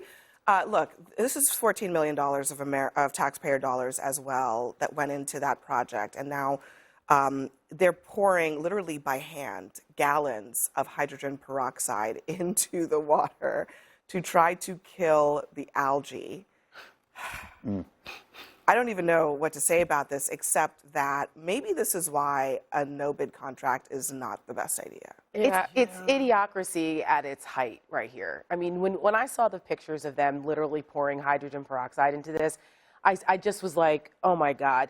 You know, this is what happens when you fire all the scientists and like the environmental experts and just say, I want a reflecting pool and I'm going to hire my pool guy that like worked on my pools. And then it was like, oh, it wasn't him. And didn't he also say that it was only going to cost a couple $1 million? And He then said it was going to cost $2 right. million. And then now plus- it's $14 million. I mean, This is just another example of how asinine a lot of the things that Donald Trump does because they're vanity projects, and he continues to rob the American people blind with all of these things. It's a waste of money because it's not his, so what does he care? The way he is a terrible steward of the people's money it's rich for particularly Republicans who used to go on and on and on about the importance of being a good steward of the taxpayer money. And now here you have an algae-filled pool that looks worse than it was before. It's basic science, and they didn't follow it. I They're really, idiots. I really feel for the president on this because as a chicken farmer, I have to clean the algae out of my chicken watering jugs every day in the summer. That water is green every day. Now, fortunately, it doesn't harm chickens, and it's not going to harm the reflecting pool either. Did you paint it blue water first? and sun and organic material, that will lead to algae in the summertime. If I were the president, we can rebrand this thing right now. The reason that water is green is because this country's never been wealthier. And that is the marketing advice of the day. He painted it blue. Yeah. Can I He painted it blue, and now it is green because, as Scott points out, it's nature. It's so silly that we're talking about a reflecting pool. I got to be honest, I could really care less about it. Obama also spent money toward trying to fix up the filtration system, though. Trying to fix up the reflecting pool. It's been an issue that's plagued every presidency, it seems like. But I got to acknowledge that Trump is the one who's making it such a big issue. He keeps talking about it, holding up the poster boards. Everyone, thanks for being here. Next, I've got a confession to make. We'll be back in just a moment. I have an exciting announcement. In addition to Newsnight and Table for Five, I'm going to be hosting a new streaming show called Confessions and Obsessions. This room is like a confessional booth for all the familiar faces that you're used to seeing, saying what they probably shouldn't be saying out loud, things that they want to get off their chest and things that they just cannot stop thinking about. We talk about everything from sex and stealing to etiquette and happiness and grudges. Starting tomorrow, you can stream the show anytime with an all-access subscription in the CNN app or at cnn.com/watch. And thank you for watching Newsnight. Laura Coates Live starts right now.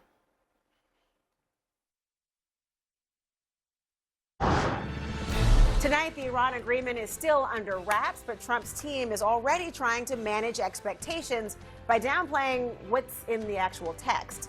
Plus, Trump hand-picked candidate wins big in the Georgia Senate primary, but can he turn a primary win into a November flip against a Democratic favorite? And it was supposed to cost taxpayers nothing.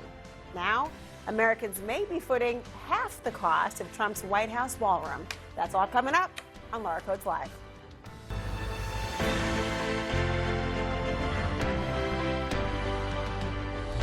Well, my opening statement tonight, if your own administration is describing an agreement to end a war as incredibly vague, well, good luck selling it as lasting peace. We still have not seen the memorandum of understanding between the United States and Iran, but U.S. officials are already downplaying the language and not just highlighting the vagueness. No, they're saying it's worded to help the Iranians sell it to their own domestic audience. Now, one part, it's sure to get a lot of scrutiny. A possible $300 billion reconstruction fund cited by the Vice President, J.D. Vance. Even if the Iranians do everything contemplated by this deal, not a penny of American money flows to Iran. So all these people say, well, you're giving Iran money. No. We're saying that if the Iranians change their behavior, we're going to let these other countries invest in rebuilding their country and creating some prosperity for their people. The part you can't ignore, though, is that Republicans, they blasted President Obama for years over his deal that unfroze Iranian funds. They've railed against any money going to Iran, no matter where it came from, right? And Trump himself, he has long made that argument. I would have never given him back the money. I would have said, the money is off the table, let's start negotiating. And you know what? I would have won that negotiation. We can't continue to make deals like that horrible Iran deal where we give them $150 billion back. The Iran deal was so bad. We paid $150 billion to sign a horrible agreement. Now, let's make this clear, right? Because the president wants you to think that President Obama just handed Iran $150 billion. But that was always a false premise. It wasn't U.S. taxpayer money. It was Iran's own money, assets frozen under sanctions, and it also was not $150 billion. It was estimated to be around $50 billion. But I get your point. A lot of money. Here's the kicker. Trump is trying to claim the same distinction he refused to extend to President Obama. This $300 billion fund would not be taxpayer dollars, but it would be economic relief for Iran. And this time, the number is even bigger. But the money may only be the tip of the iceberg for many Republicans because they don't trust Iran to change anything at all. And they also worry that this framework gives Iran a whole lot more than it gives the United States. Unless you were homeschooled by a day drinker, no one's confident that Iran's going to do anything, and it's unfair to hold anyone to that standard. God, he's so funny. I hate it. Okay, it's hard to know how much even President Trump believes Iran will change. Because depending on the day, he's described Iranian leadership as crazy or perfectly rational. I say it to them. I say, you people are crazy. I deal with them. They talk differently. I say, you're crazy. You're crazy people. You're nuts. You're not having a nuclear weapon. And we're dealing with people that I think are very rational people. And they were nice to deal with. And the biggest tell of all, it goes back to Vice President J.D. Vance. At the same time he's trying to play up the agreement, he's also planting the fallback argument. If Iran does not live up to their own end of the bargain, then no big deal. Now, if they comply with this deal, I think it's much better for the United States, and it's going to be much better for Iran. But if they don't comply with the deal, the straits are still open. We've still done incredible damage to their nuclear program, and is really, we can get on with our lives as a country. Now, is that kind of argument that makes some everyday Iranians perhaps feel totally abandoned? One person in Tehran put it this way. Even though Obama wasn't on the side of the Iranian people and chose to deal with the Ayatollahs, at least he acted like a true politician rather than a businessman. We got what we saw with him. But with Trump, we really have been stabbed in the back. Here to unpack a very fast-moving, high-stakes night in Washington, D.C. is our team of experts. Lead global security analyst of Washington Post, Josh Rogin, Democratic strategist Sawyer Hackett, senior contributor, New York Times journalist Lulu Garcia-Navarro, former senior communications aide to Senator Lindsey Graham, T.W. Arrighi, and Washington Post editorial board member Karine Hajar. She's also a Steamboat Institute fellow. Welcome to the show, everyone. I'm glad you're here. Let me begin with you, Josh, because, look, the Canadian Prime Minister, Mark Carney, says that the G7 leaders, they are on board with this agreement. Regional countries are behind it as well. He actually calls it a game changer. Does that reassure you, even though we have not necessarily seen it, number one, and that U.S. officials are privately describing the text as vague? Sure. I think it's clear from the reporting that what we have here is a limited agreement to extend the ceasefire and kick all of the important issues down the road. And that's fine. That's a reflection of the reality of the situation whereby those hard issues can't be solved. Neither side wants to return to full-on hostilities. And so this is the best that each side could hope for, which is we just don't return to full all-out war, and we pretend like everything's fine and kick all the nuclear stuff and all the important stuff down the road. And everybody knows that Trump is bored of the war. Everybody knows that he wants out. Everybody knows that he wants to cut any deal. He doesn't care what the details are because he's going to spin it as a victory anyway. And he sided with the Vance, Kushner, Witkoff camp, which wants to get out of this thing, against the Rubio, Ratcliffe, Hegseth camp, which wanted to double down. And that's it. So none of the goals of the war have been really achieved. None of this $300 billion of investment is real, because none of those things are going to happen. But everybody, including Mark Carney, understands that as long as we can avoid a return to full escalation and sort of ease our way out of this thing, continue, that's the least bad outcome. It doesn't really solve anything, but it's better than the alternative, which is to double down on a war that's obviously not working. The alternative was also not to get into it. If you're going to, well, that would have been nice, but that ship has kind of sailed. It has. The other issue, which anyone who has lived or covered the Middle East knows, is that memorandums of understanding are worthless practically, because what ends up happening is that there are other players in the region who have different interests, i.e., our erstwhile partner in this, Israel, who is very unhappy with this deal. Part of this negotiation has to do with Israel's actions in Lebanon. They're saying, you know what, we're not getting out of Lebanon. This isn't, it's too important to our own national security. And so what you have here is, I think, very tentative, very vague for a reason. The vagueness doesn't bother me because I think that actually can strengthen things. It just allows people to be able to argue different things to their populations, which we're seeing right now. But for the next 60 days. For the next 60 days. But the problem that I see coming down the road here is that, there are a lot of players here who don't want the same things. Well, that's the devil in the details. If you have people who don't want the same things and others who can sort of infuse their own logic and concerns, and the deal cannot have longevity. How can this be a win as Trump is trying to sell it? Perhaps. It has been reassuring to see a lot of the Gulf states join in and saying this is a step in the right direction. I'm sure they just don't want to see a continuation of hostilities. My mind has been spinning since I heard this and I read the reporting about this. And obviously, we're all kind of guessing because we haven't seen the official text. We're just taking everyone's word for it here. But look, Donald Trump, over the course of his 2 terms, has had a number of great successes. The defeat of ISIS, the Abraham Accords in his first term, Midnight Hammer was a great success, Maduro's arrest was a great success, and Epic Fury was a tremendous success. Our troops performed very, very well, which leads to a ton of other questions. Why did we stop when we did? The uprising he spoke about, where was that and where was that in the plan? And he mentioned that he ran guns into Iran, but where'd they go? Or did it not even happen? The sanctions relief, he said, J.D. Vance said, we will not be releasing money or easing up until they meet their deal.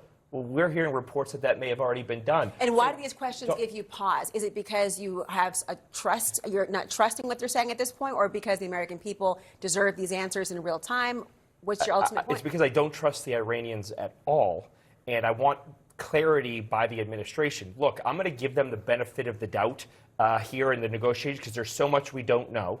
I don't know the full team of Iranians that's there. Donald Trump loves saying they're the third string, but I don't know if anybody outside of the community has a full grasp on how this chain of command is operating. So it gives me pause because I don't trust the Iranians. I don't want them getting more money. We need to ratchet down their ballistic program. I haven't heard talk about that. I want to make sure they can't project power outside of their borders. We've done a great job decimating their military, but where do we go from here? You know what, I hear you. I hear you and answer questions, but the phrase $300 billion just keeps circling in everyone's mind. Yeah, but it's a fake number. No, the vice president, it might be a fake number as in like $1 bajillion. However, it is a number that the vice president has said is actually a real thing. Yeah, and they're trying to say, this isn't U.S. tax money, so don't worry, everyone. But we know that when the Iranians have access to whatever funding, including their own frozen funds, they're going to use it to enrich their terrorist proxies. And so this isn't just an issue that implicates the Trump administration's negotiations with Iran. This implicates Lebanon. And I think the president, Lebanon and other, Yemen, Gaza, all over the Middle East. And I think the president really risks. First of all, I just don't think he needed to get into a deal at all. He had leverage. To your point, there was a military victory here, or at least mostly a military victory. He's squandering it for what is looking like a strategic failure. Meaning you think he should have kept going with the military operation and not tried for a ceasefire? Well, let's even put the military question aside. Just the blockade, the non-kinetic pressure was immense. The Iranian lifeblood, their oil exports, had gone from something over 2 million barrels per day down to 64,000 from February to just recently. So reporting, I think, today was saying that tanks are already leaving. The Iranians are bringing in money now that the blockade is being lifted. But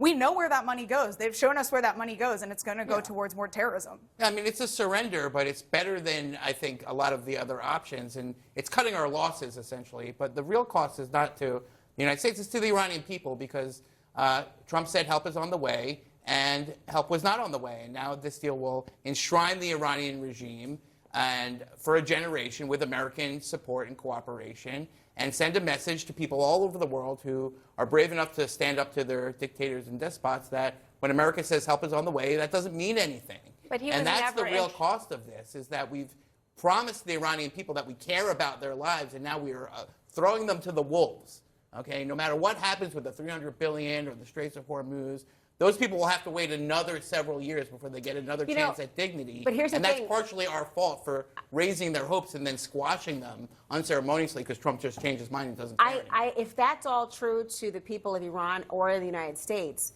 then the person who's out in front right now is the Vice President of the United States, J.D. Vance. You know, we've heard about Obama when it comes to his previous agreement, but this looks very closely tied to Vice President J.D. Vance, who is in the forefront of this. Oh, yeah. That's a huge calculation. Some consider him maybe to be politically set up in this way, to have this, Sisyphean task, frankly.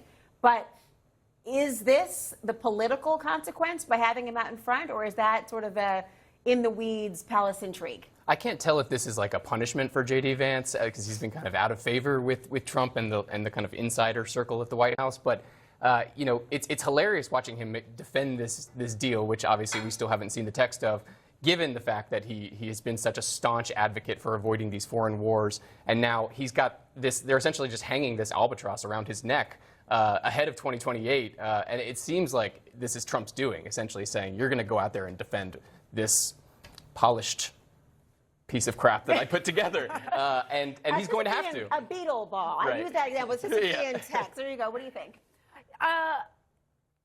I think J.D. Vance could spin this if the best case scenario happens and prices come down in the United States and Republicans do well in the midterms. Let's because this is really what this is all about. This is all about domestic concerns. This is not about caring about the Iranian people. Clearly. This is not about Obviously.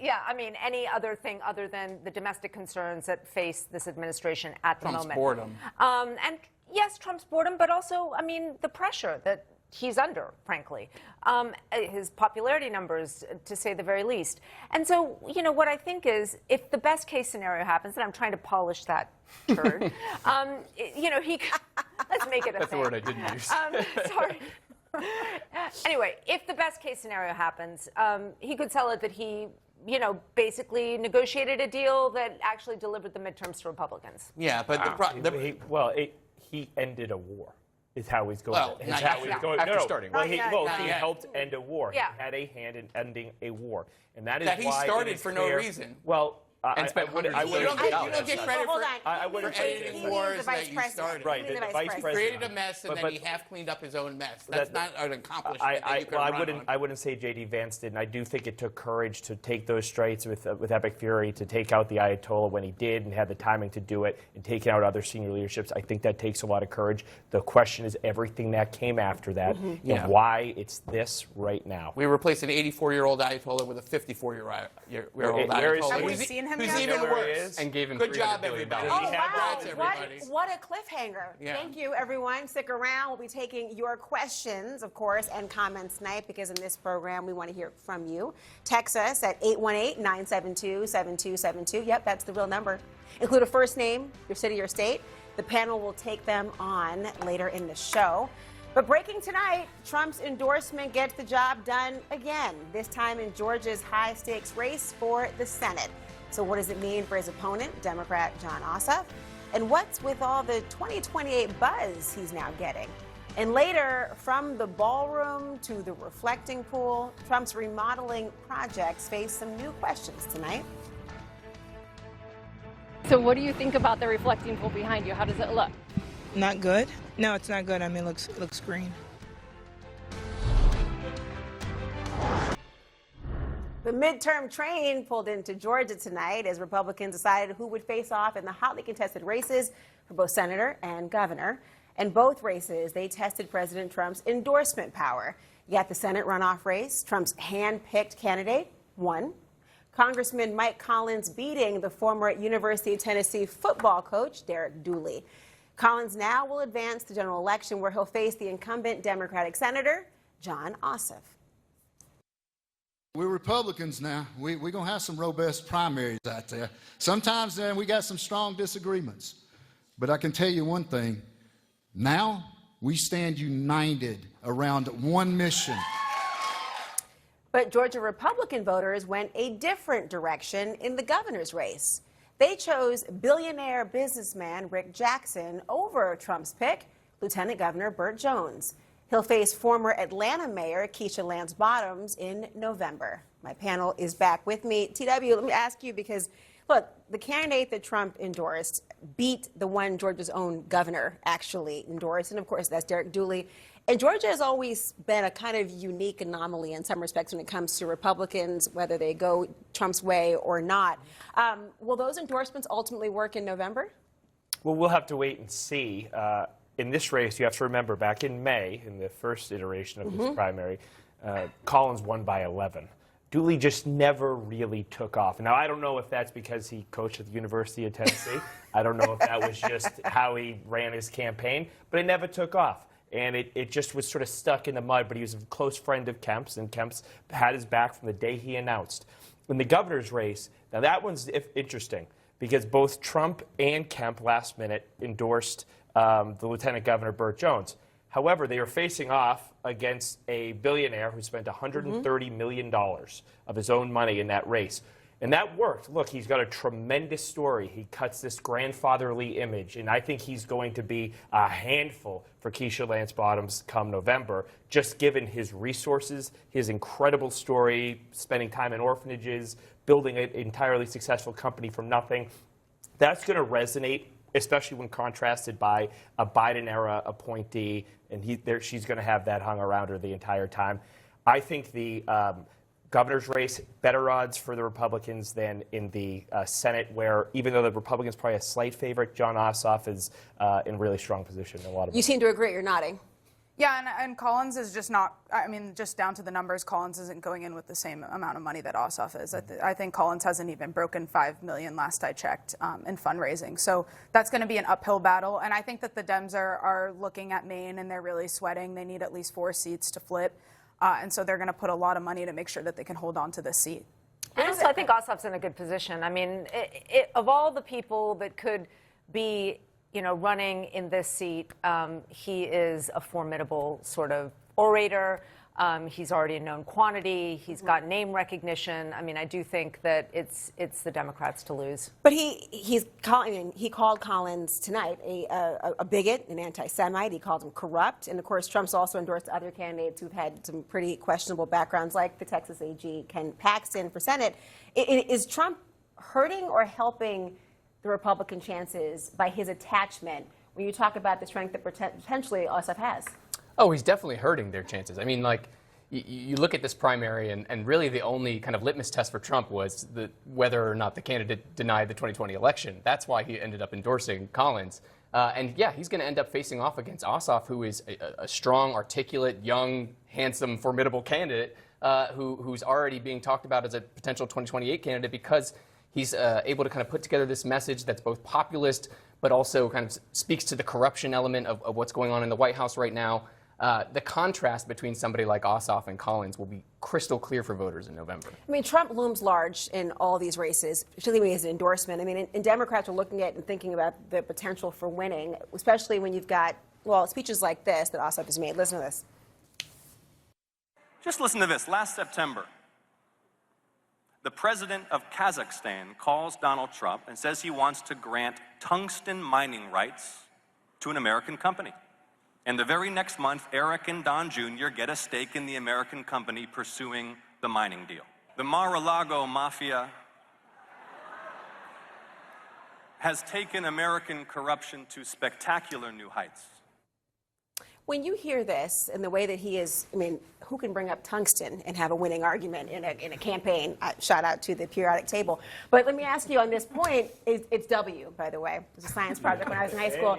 Thank you. When you think about this and hear that message, why is that cutting through in ways others cannot? Because the idea of Trump on the ballot and focusing on corruption or fraud or other matters when he has won twice doesn't seem to have the same level of adrenaline for voters.